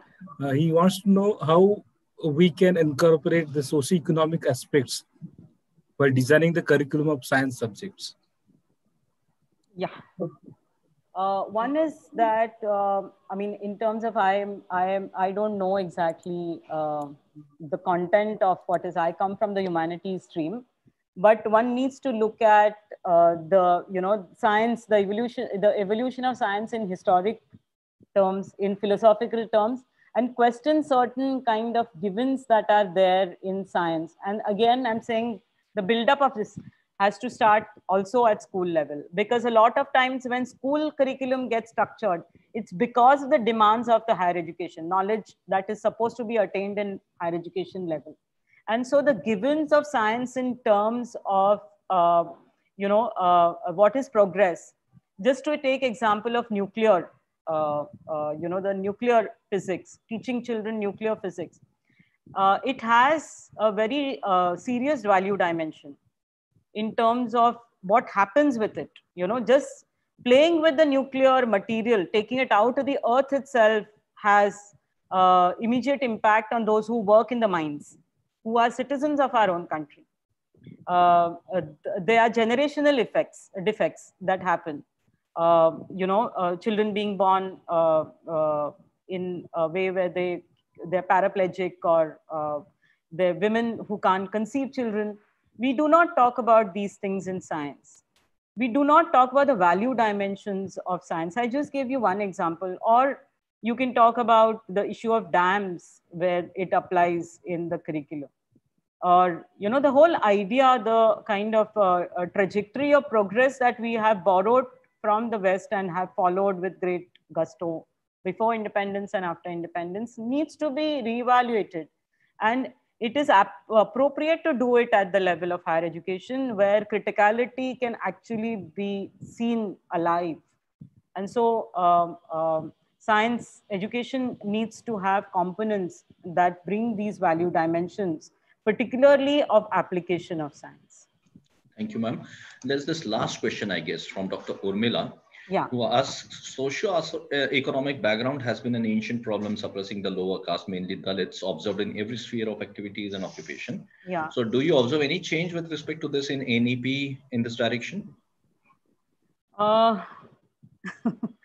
I think it's the answer is hidden in the question itself, is that if there is less provisioning for higher education, where you have opportunities for actually change your economic status, higher education becoming privatized and outside the reach of poor, whether you are a Dalit or a tribal or a girl or, you know, simply economically disadvantaged, NEP is not going to help. I mean, there doesn't seem to be provisioning in that. If you have more and more privatization, there is less and less of support for education for Dalits. And with private institutes, the provisioning, the thrust on reservation also decreases. Not only the ability to enter, but the thrust on. So just as you have in the job sector, you have reservations in the government sector.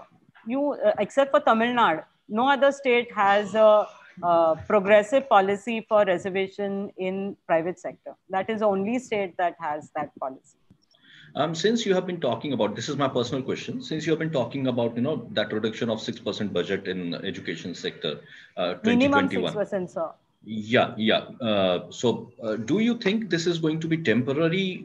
Is it COVID or similar kind of thing affecting it, or it is going to prevail?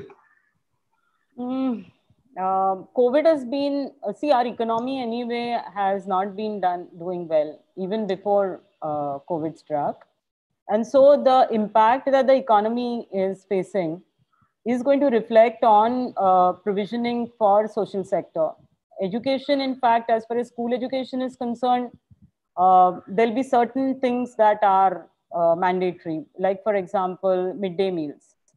But opening of schools in NEP itself, the concept of, the cluster schools itself is going to reduce the access to schooling, the number of teachers deployed, infrastructure being diluted, and all that is going to have impact on education. And you see very direct dilution of financial provisions right from school level.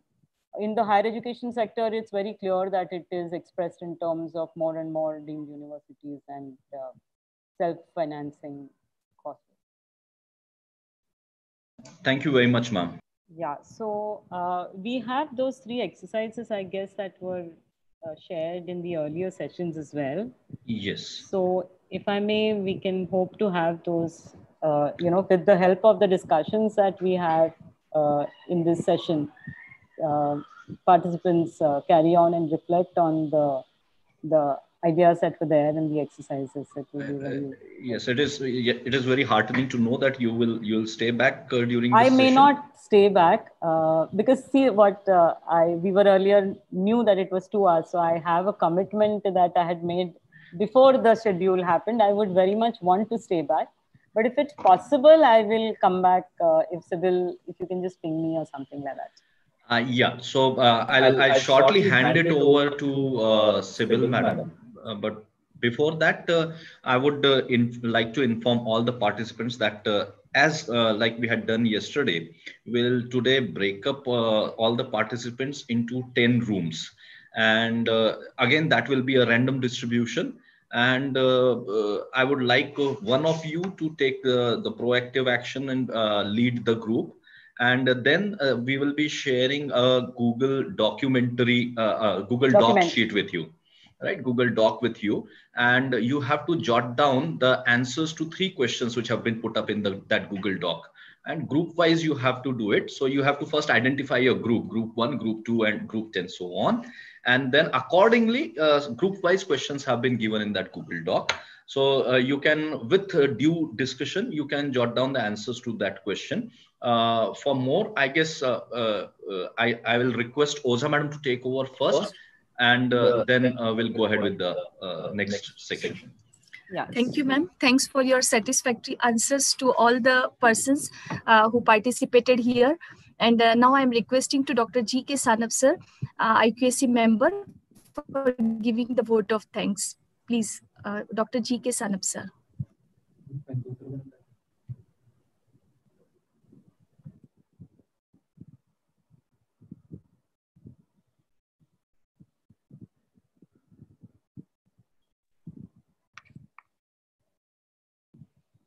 Sanab sir, you can unmute now. I'm sorry he was not made the co-host. So. Okay. Yes, sir. Thank you, sir. Good evening, all. On behalf of IQAC Sangamner College, Sangamner, and entire supporting and sponsoring organization, I extended a very heartily vote of thanks to our today's resource person, Dr. Simantini I'm not a Duru. doctor. Okay. Yeah. Thanks. Thank you, sir. Yes, sir. Okay, ma'am. Sir, For please continue. sharing your thought, really enlightening. Thanks to all again. Thank you, sir. And now I'm requesting to Pingle, sir, for giving the next instruction about the group activity. Please, Thank you very Thank much, you all. Simantini Thank you. ma'am. Thank you Yes. so much. Thank you. Thank you. Yeah. As I said, that we'll be breaking for an activity now. So there would be 10 groups, and I would request Professor Sybil Thomas, madam, to put more light on how this activity goes. She will be associated by Jyoti ma'am also for the activity. Thank you, ma'am. Thomas ma'am, all over to you. Ma'am, you need to unmute. Now. Yeah. Okay.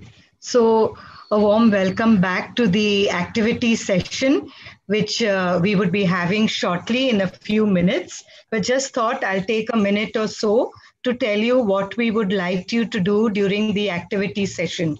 Yeah. So we would have task 1, which you usually do. That is with regard to list 2 or more key learnings from today's session. So we would ask you to discuss in the group the 2 learnings that you had from today's session. Yes, great. Thank you for sharing that. Next, we would then go on to list 2 or more themes that you would like to explore with regard to today's topic.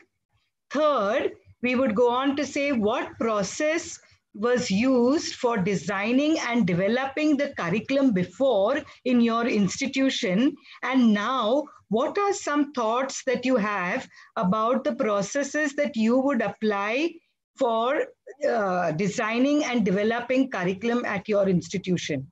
So the third one was what you were before, what did you follow, and now because of this brief exposure, what are some things you are thinking about that you would implement when you design and develop your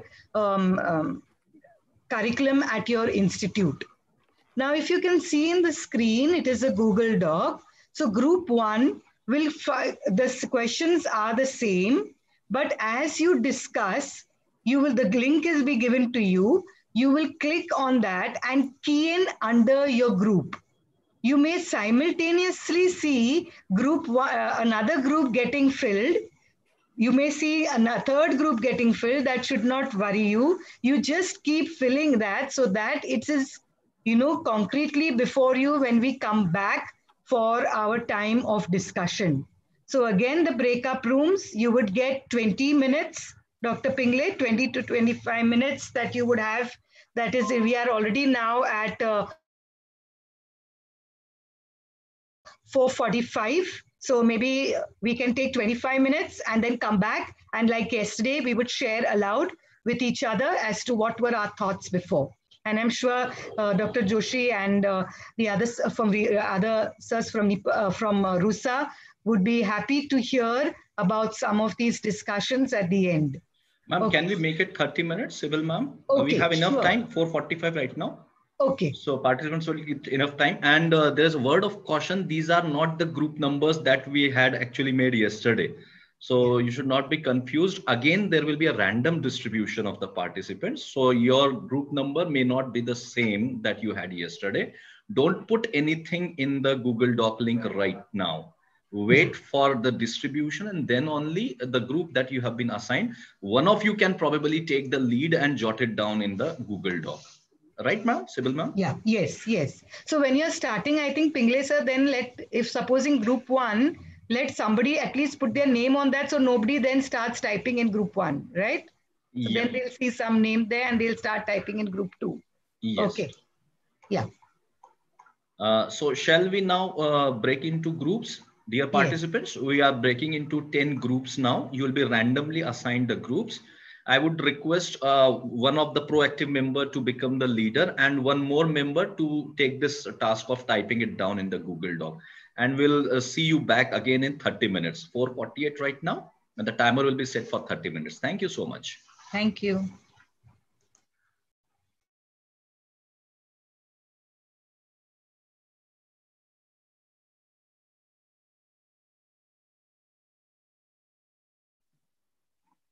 Participants are requested to join the respective groups.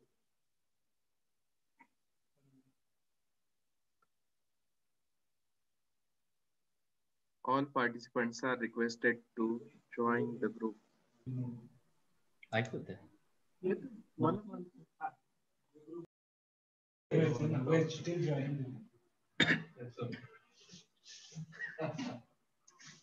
All of you have to accept the request to join the group. That may flash on your screen. Banda karo.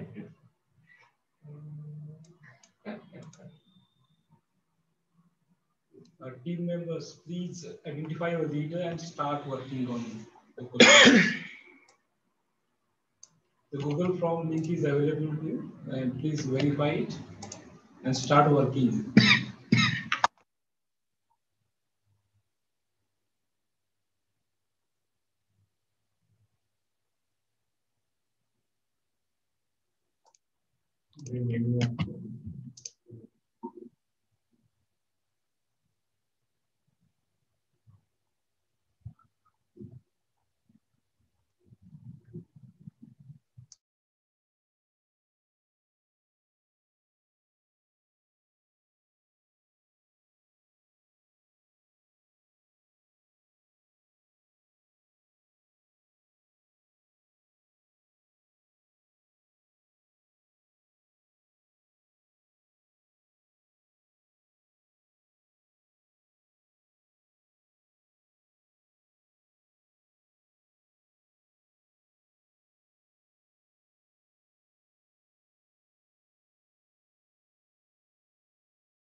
Participants are requested to join the respective groups.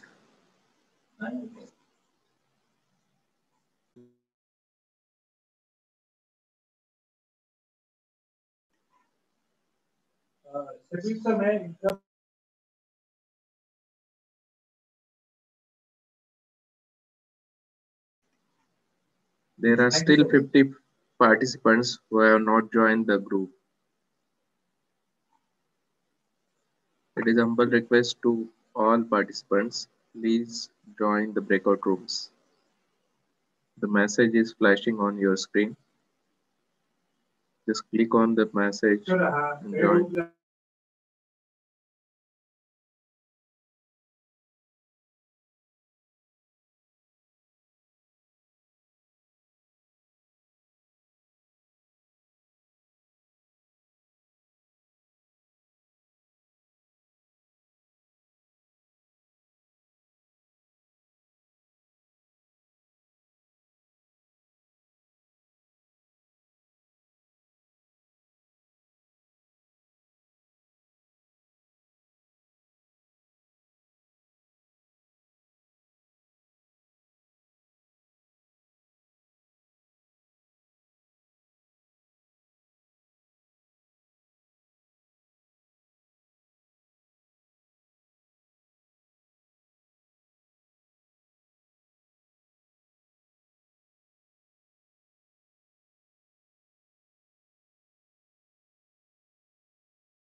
Joshi sir, good evening.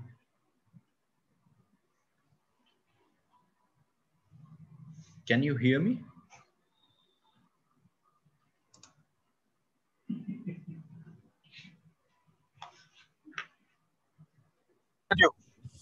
Good evening, sir. Yes. How things are moving? Yeah, fantastically well. All the groups are engaged right now in activity. They have been assigned 3 questions and a common Google Doc on which one of the participants is typing the answers. And we can have the answers of all the 10 groups on one Google Doc sheet only, which can be displayed anytime, whenever you want. So once the 30-minute exercise ends, we'll share that Google Doc sheet and we'll see what they have come out with. Sure, sure. Yes, sir. And how was the session in the morning? Session was good. Yeah, session was good, of course. It was regarding the challenges and, of the parity that we have in our society, the minority, the reservations, etc. NEP in light of the budget allocation, also recently the constraints of budget, the state government, the central government, etc. Okay. Okay, so I'll join after some time. Yes, sir. Yes, sir. We have given time of 30 minutes. Say around 5:15 it will end. And maybe after 5 minutes you can join back, sir. Sure. Thank you, sir.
आने लगे सब वापस.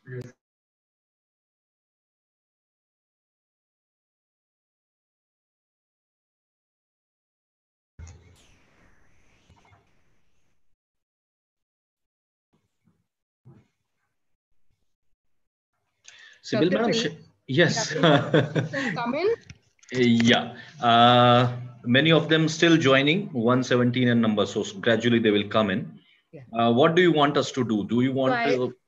I think again, yeah, so we can begin, at least think of the order that we are going. Is Dr. Joshi come in, or should we continue, or how is it? He had joined, actually. I spoke to him and I told him that we'll be done by 5:15 or so. So he said he'll be joining back. And what do you want me to do? You want me to share that Google Doc that we have now with everything written? Yes. And one of the leaders from each group will probably come forward and speak about it. Correct. Is it? Perfect. Yes, I think that should be fine. Fine. That should be good. Okay. So how many groups did we have, sir, Dr. Pingle? We had 10 groups. 10 it's 5:20 right now. Okay, so then we need to begin then. Yes, no? Yes. Okay, and you can also say that, tell sir that we are beginning. Yes, I guess he would be there in the room. Let me just check if he's there. No, he's not. Okay. So I'll give him a call. Yeah, and meanwhile, should we get ready to begin? Like, which is the group numbers? Then accordingly, he can unmute you all.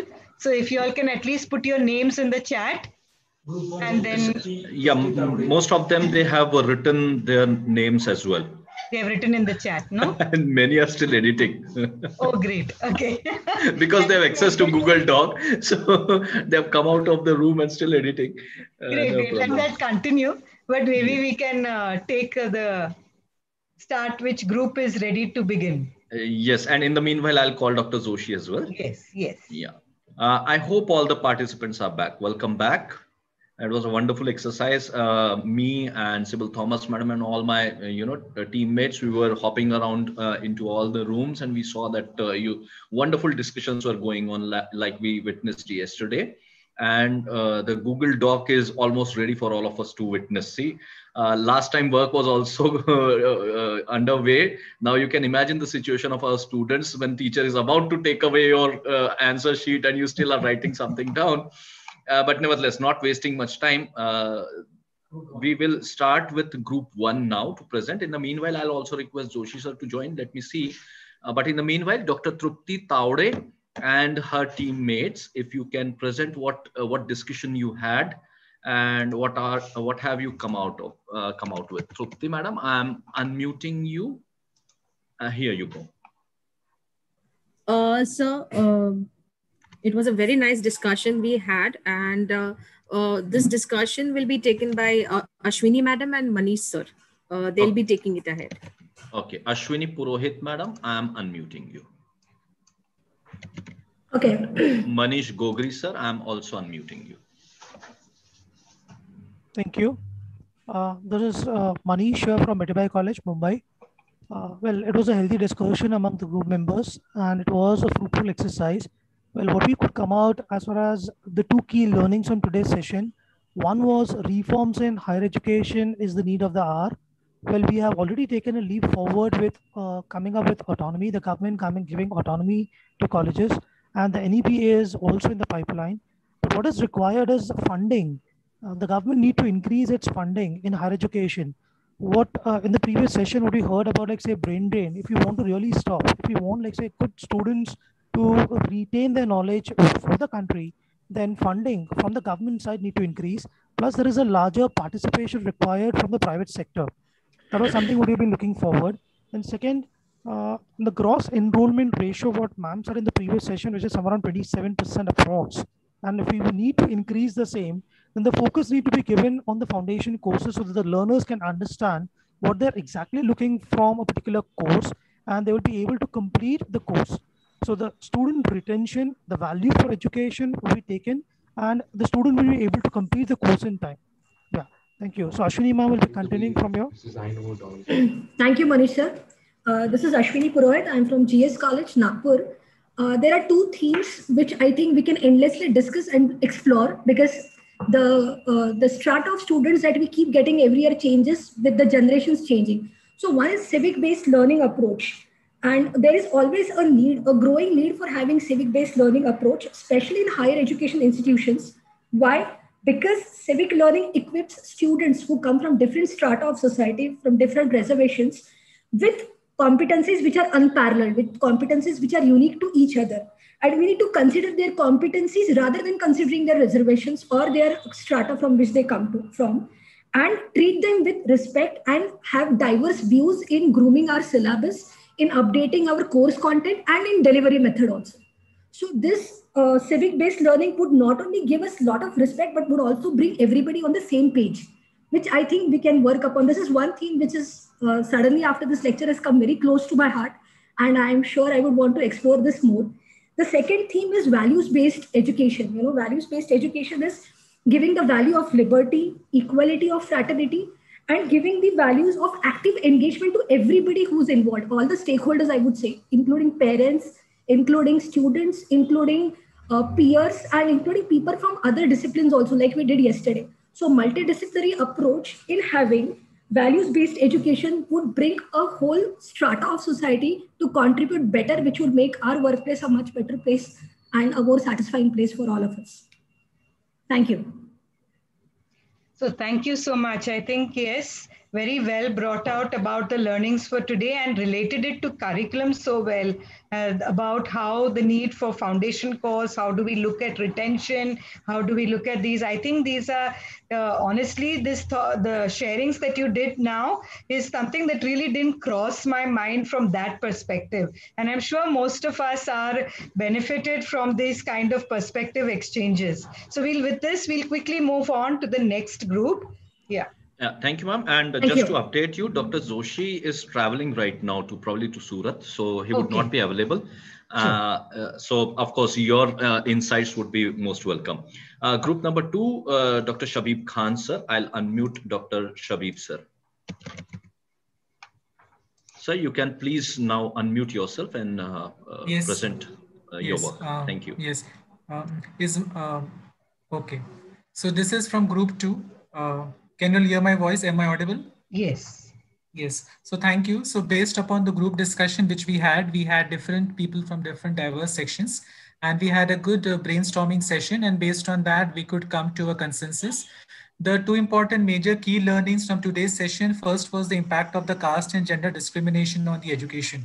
What could be the different pros and cons when we consider of the different gender-based discrimination and caste-based? Because we have been witnessing so many cases where knowingly or unknowingly, there have been so many cases for the discrimination. So what could be the particular consequences of those impact and those particular things on the field of education? What is the mode of the concept of civic learning, how we could incorporate these aspects in the mind of a learner as well as the teacher? The statistics which Madam had presented based upon the studies of reservation policies and their impact, because there was a research paper shared and that which basically highlighted from different areas of society, what are the aspects of the reservation policies, what is the need to have a reservation, because we have a different perception. Some of us are in favor of that, some of us are totally not in favor. So based on the data, what we have and what is the condition, the current societal like facts which tend to basically provoke us. And so there is a need for the, I think my page is moving down. Somebody, yeah, okay. Yeah. So there is a need to have the proper consensus on the reservation policies and to think from the logical aspect, is there really a proper need to take a pause and think of what is the relevance? And if there is a reservation, what would be the correct method for this like basic implementation, right from the school level or only with the higher level? Need for a social development and integration. How to cater to different diverse sections, because we have a heterogeneous group of students. So how to cater to different students from different areas, because we have slow learners, fast learners, we have students from different areas of society. Some of them are economically backward. Some of them have their own set of problems. So how to incorporate and how to have a holistic like picture of that. Then coming to the 2 or more important themes, which we like to basically explore further. What would be the efficacy for the implementation of NEP? Because we have been learning over the past few months about NEP, but what are the challenges associated? whether it would be like possible to implement at all the levels with the equal application, or it would have different type of application or different factors to be considered. Then how to cater to the inclusivity, like how to design the curriculum which would be basically like compatible for all types of learners. Is there a chance for brain drain or the drainage of different talent? Because we have been witnessing that most of the students, once they pass out, they don't wish to remain within the country because they feel it's a less scope for them. So what would be the options to explore, and like how to make it more economically favorable and better for the learners and the people like who are seeking job? Then what would be the economic empowerment of education, integration of financial resources? As we had the budget, so what would be the current and the proper like method for financial allocation so as to cater to the field of education? The positive contribution to women's education to economy, because we have a specific percentage for the women's contribution and their like representative. So what is the contribution of women's economy, the education to the economy?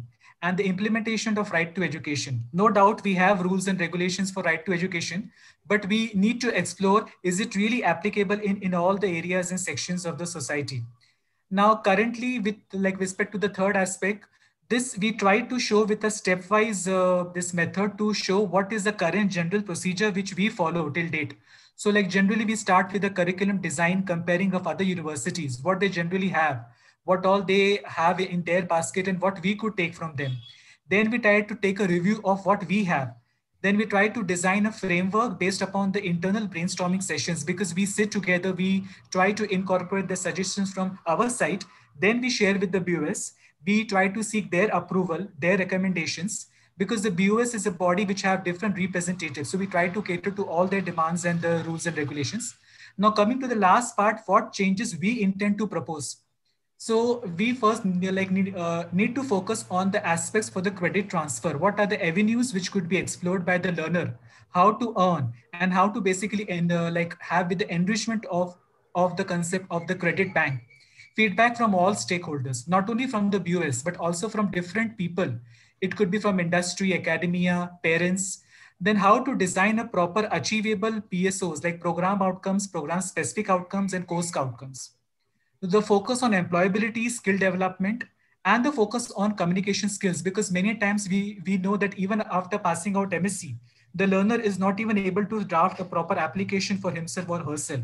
So how to have a proper holistic development of a learner. Then the importance is nowadays, because we have more schemes for the government innovation. So how to basically facilitate the learner to start with a basic idea, and how to incubate and how to develop a startup right from the college level.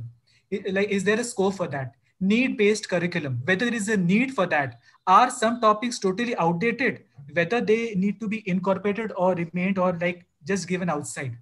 Drafting of achievable, measurable outcomes, which we know very well, something which we could measure within a proper time framework and something which is tangible. Then we need to focus on more ICT-based formative and summative assessment, which could be giving us a real-time feedback as to what we are learning, how much is taken by the learner, whether he or she is able to reproduce in the similar manner. Then we have discussed some methods of assessment like field study, case studies, and open book exams, which can give us the real feedback as to what is the progress of the learner. So this is based on the entire team discussion. If I have missed something, I would just request my team members to list. Thank you. So thank you, Group 2. And here that again, very well spelled out as to what before and what would be the kind of changes that they foresee. I would also like to encourage, as your groups have written about now that we have explored and seen about the problem of inclusion, women's education with regard to brain drain, with regard to enrollment, etc. How can we visualize that our curriculums cater to these kind of needs, cater to these kind of challenges, Yeah, so let's look at today's session from the perspective of, therefore, every paper that I read, how being sensitized with these challenges, could I make certain provisions in the curriculum in such a way that I would retain maximum learners, widen the scope in terms of inclusion, which we would look at in the themes to after tomorrow and tomorrow itself. So these are things that we'd encourage. So thank you so much, Group 2, and we will move now to Group 3. Just before we move down to Group 3, let me welcome Dr. Pramod Pabrekar, sir, who has been with us and now he has also joined us again. Dr. Pabrekar, sir, will be happy to let you know that today we had an exercise of 30 minutes where all the participants, they were distributed in 10 groups. And all those 10 groups, they were asked to answer 3 questions, as you can see here. And a common Google Doc was shared with them. And they have come up with really good answers, as you can witness right now. Welcome again, sir. Yeah, thank you. Please continue. I'm listening to you all. Yes, sir. Please Thank continue. you. So now I'm unmuting Dr. Priya Sundararajan from Group 3. Give me some time. Priya ma'am, if you can please unmute yourself. Yeah, and just before that, one small thing that this doc will be available, the link to you all. So if you all want to put in your group members' names or small edits, etc., you are free to do it till tomorrow. I think make this link available for them to do so. Yeah. Provided you work in your group only. Yeah. Thank you. Priya, okay, good afternoon. Good afternoon, everyone. And this is a wonderful exercise that you all had planned. People of all different faculty coming together and giving their ideas. And also thanks to Dhruv man who gave a very good perspective about inclusion.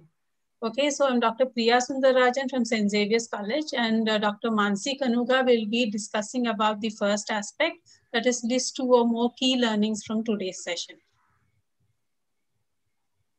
Manasi madam, can you unmute yourself? Yes, thank you so much.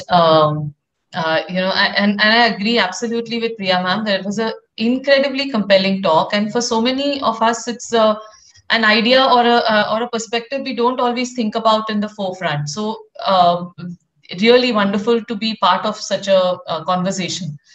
Some of the things that we thought as a group were the key learnings were actually looking at higher education institutes as areas of social inclusion. I think very often we tend to forget that. In addition to that, we thought that campuses need to be available for equal and sustained atmosphere of opportunity. Education policy should be more helpful for women of disadvantaged groups in education, and I think our campuses, our institutes need to provide for that. That is another very important learning. And through our subjects that we teach, through the faculties that we have, uplifting those of the disadvantaged groups in higher education, so that they see this as spaces of coming out of those situations as much as possible. That was some of the learnings. I'll pass it on to Priya ma'am to continue with the themes as well as some of the processes that we discussed in the group. Okay, so these were the two, some of the key learnings. Of course, we would have liked to put some more, but then we thought we'll put a gist of it. And the themes that we would like to explore further, because this aspect of inclusiveness has been kindled in us. So through this education, we need to enhance a civic learning approach. Okay, and active engagement. That means irrespective of whatever is the faculty, active engagement of all values like liberty, equality, and fraternity, whether it is sciences or whether it is arts, should be included. It's always a misconception that it is only the humanities that we have this kind of values which are discussed, but it should also be across, like in commerce, in science, and so on. All students should be exposed to this kind of values. And helping students to express freely is one very important aspect, because through their self-expression is what students learn and become what is called as a holistic development, which helps them not only for today, but also to become responsible citizens of the country tomorrow. okay, and economic empowerment. In order to, looking at the current scenario and pandemic, we all know that how economy has been hampered in our country as well as various other countries. So every individual, every student will need to get this aspect of economic empowerment, and our Prime Minister has given this Atmanirbhar Bharat. So this theme should be given in every student, and the spirit of economic empowerment and social justice through education and campus environment. The processes that we were used in since all of us are from autonomous colleges, I'm sure every college has what we call as a board of studies, which has experts from both academia as well as from industry. So that's a part of the entire process. But what these experts, through these experts, so far we have been integrating what we say as the current aspects of these subjects into the curriculum. And over and above, we know that this is the process that we have to keep updating it. But what the Board of Studies mainly concentrates on is with respect to the subject specific is what is the aspects that, the current aspects that are enhanced. But what are the changes that we would like to bring about is inclusion of through society, inclusive values in curriculum. Like I already mentioned, whether it is arts, whether it is science, whether it is commerce, every citizen of this country should have these values of equality and fraternity.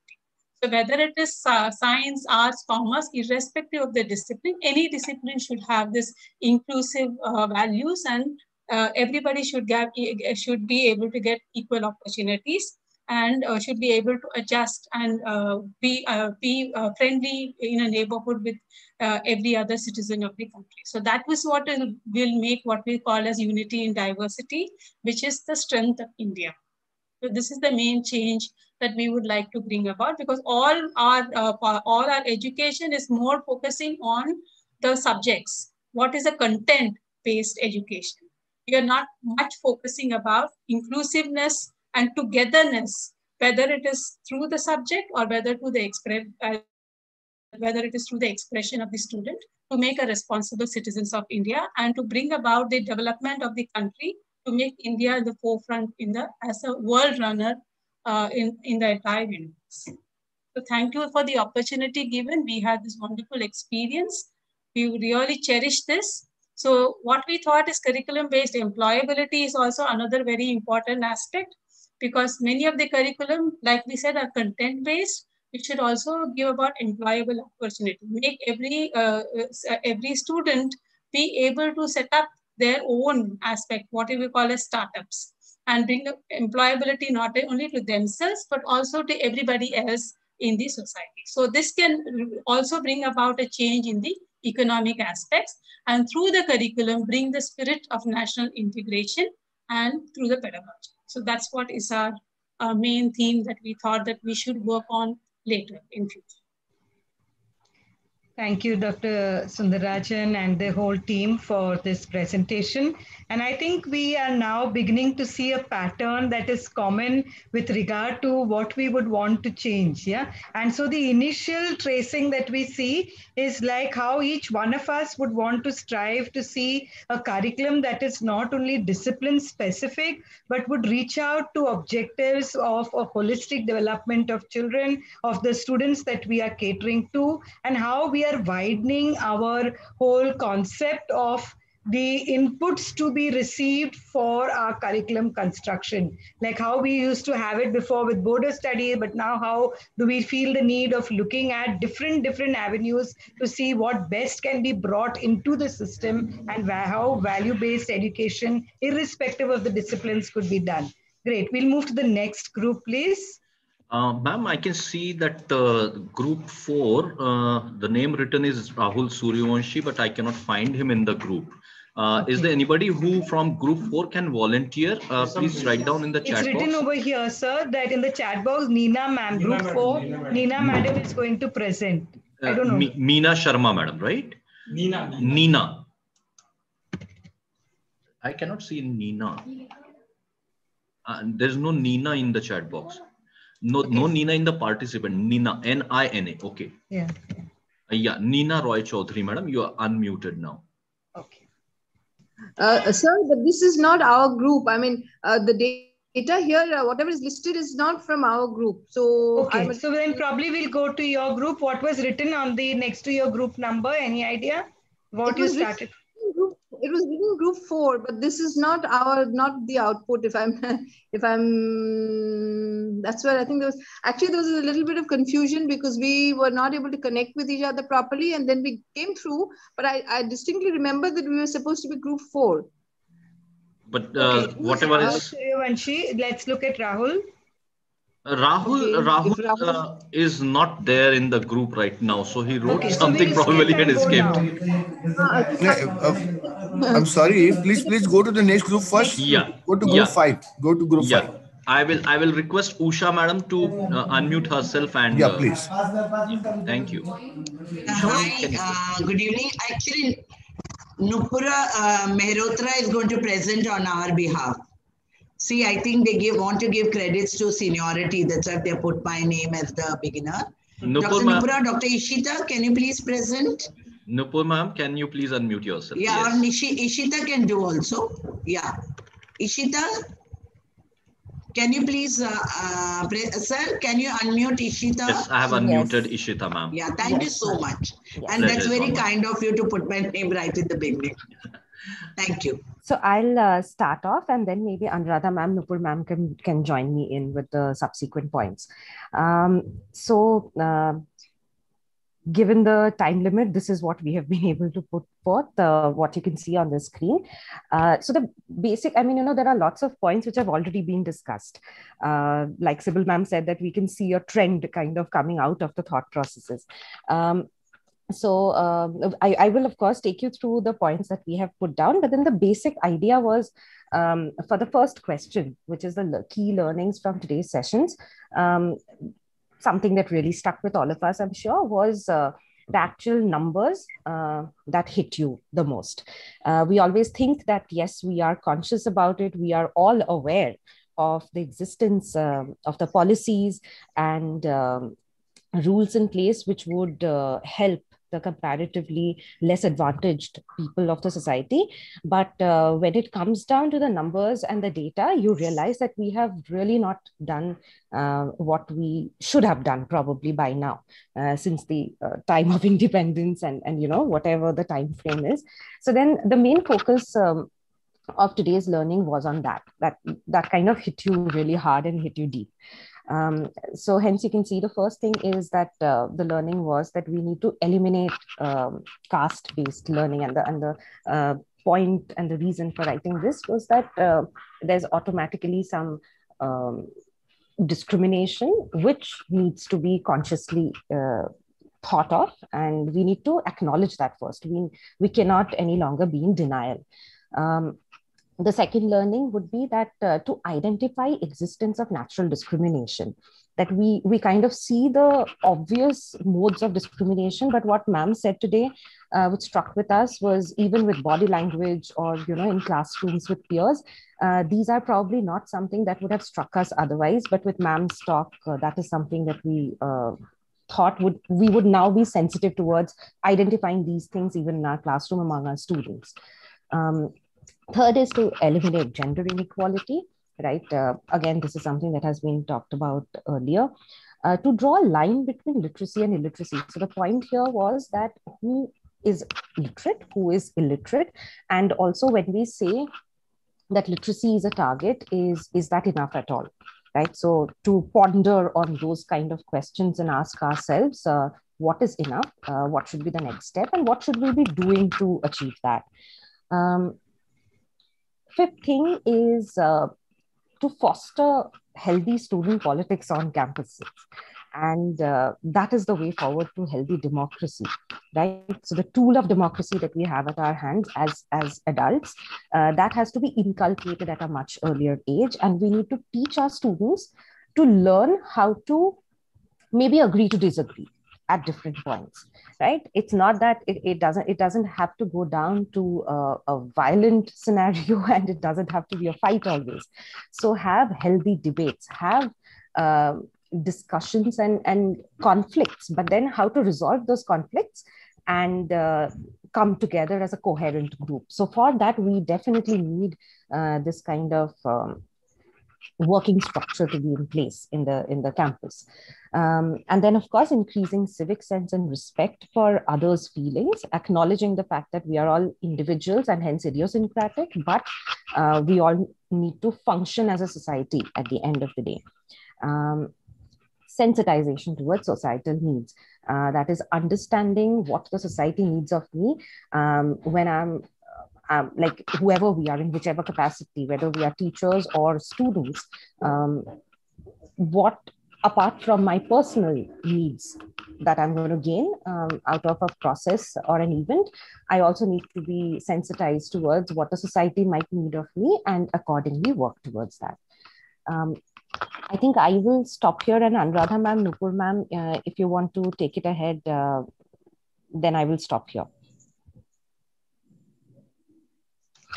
I think with the due permission of Dr. Paprikar sir, I think we would need to little bit move fast. Those of you who want to, otherwise one person.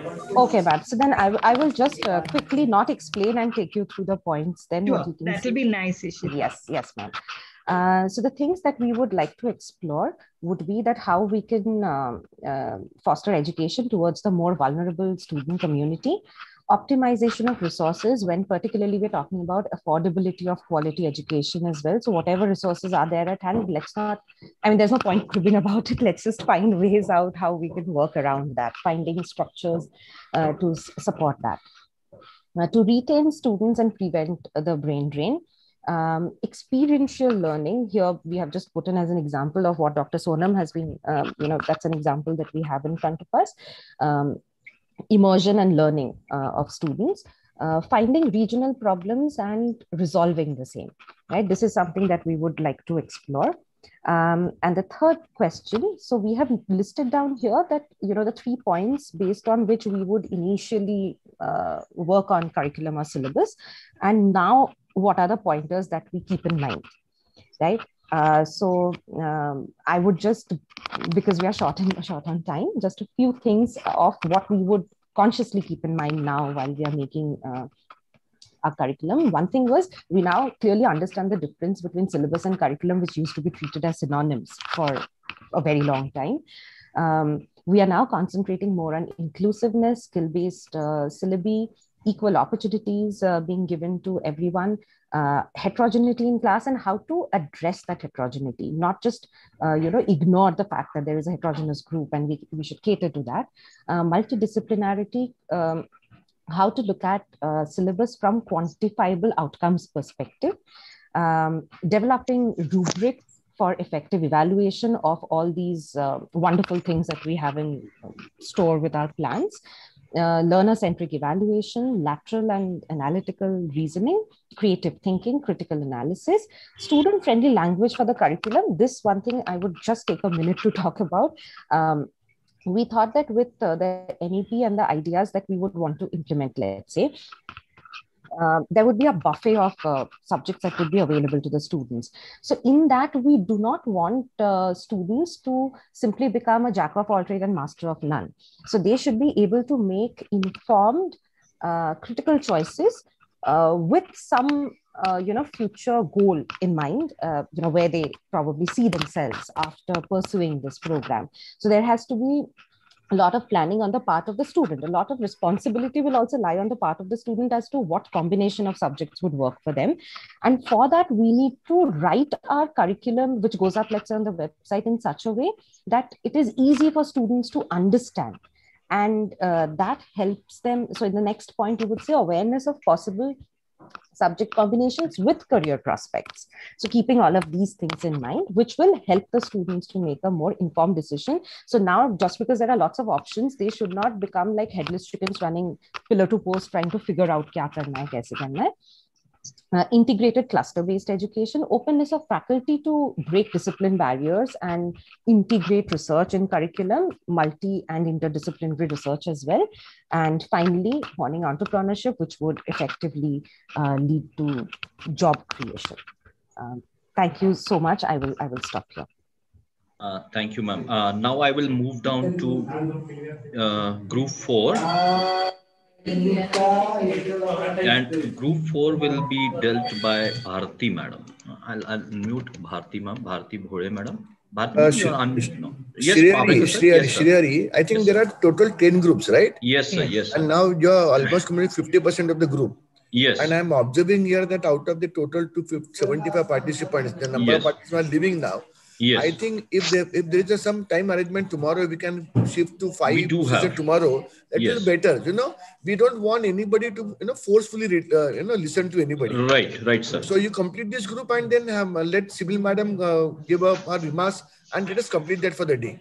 Or maybe we can take group 4 also tomorrow because I mean almost 5:53. So do some justice to group 4 also and give some time to them. Yeah. And also it gives the group time, so that's a good suggestion for them if they want to consolidate, make edits, and keep this document ready. That is better. That will be a good kind of thing. At least I'm happy that this FDP is giving out a very good outcome. On your third day, if the result is so nice, thank you, Madam Sibyl and your team. You are doing really wonderful thing. And then, by the time we really come on the last day, we'll be able to get really good kind of thing. I was so impressed that the way these people have been working, putting their points and with elaborations, and, really it's going to wonder. So let us have, for the day we will stop here, and then tomorrow again we will join, and we'll see that many things can be done. Thank you, Sibyl madam and your entire team, and Shreehari, please continue further, please. Thank you very much. Thank you very much, Pavekar sir. And to just sum up the day, we are really thankful, very much thankful for the first speaker of the day, Dr. Simantini Dhuru ma'am. And we are also thankful to Sibyl madam and Jyoti madam for arranging this wonderful exercise for all of you. I'm thankful to all the participants for actively participating in this activity. We all know that we have to cover it up tomorrow. Just to do justice with the efforts you have taken, we'll spare time and discuss all this. And I'm sure this Google Doc is available for edit also. So if you can enrich it and come up to tomorrow, that would also do. So with the kind permission of respected Pavekar sir, who spared his time and came to join us and guide us, Sibyl ma'am, and of course all the participants, I declare this session closed for the day, and we'll meet again tomorrow for day 4. Thank you so much. That's right. Thank you very much. Thank you very much. Thank you, Sibyl madam. Thank you very much. Right. And the feedback links and the task links are in the chat box. I'm putting them again, and they have been emailed to you as well. Dr. Pingle, one suggestion, just don't leave stop the meeting. Those of them I can see they're asking for group members, contacts, etc. Okay. Please continue. Keep it on and we can leave. Those who are and those who want to just exchange names, numbers, etc. can be there.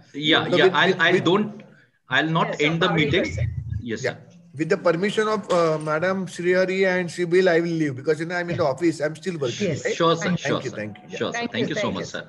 I'm keeping this meeting alive for some time so that if you all can want to share the phone numbers or email IDs, you all can. Yeah. Thank you. Okay. Thank you, Sibyl ma'am. Thank you so much. Jyoti ma'am, thank you so much for all the help. Jyoti, thank you. I should let all the participants know that behind this scene, Jyoti ma'am is working and she is devising all these Google Docs for you and generating the links. Thank you very much, Jyoti ma'am. Thank you, sir.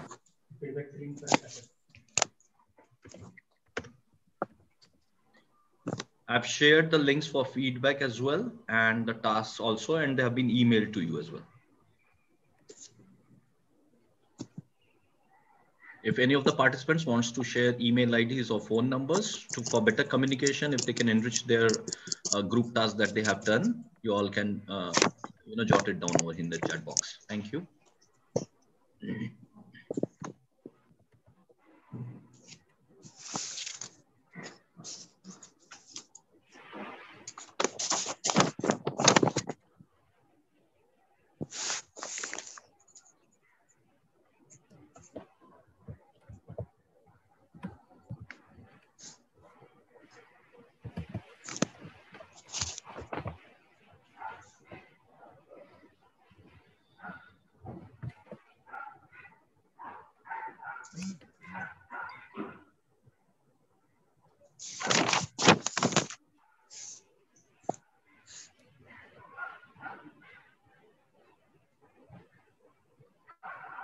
Hello, is Bharti still in the group?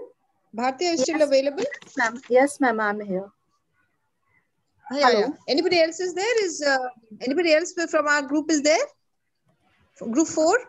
I'm Neena Roy Chaudhary. Someone has put no, email ID from VPM Thane. Never mind, Bharti. What I'm saying is, see the document. No, if you can we just spend for 2-3 minutes? So I'll just while others were speaking, I was just putting things together. So that 2 learnings from the session. What have we put? Can you just jot it down and then maybe you can polish it? See, what I was saying is, hello. Yes, ma'am. Yes. You can hear me, no, Bharti? Yeah. So impact. Importance and impact, see the 2 learnings, importance and impact of inclusive education.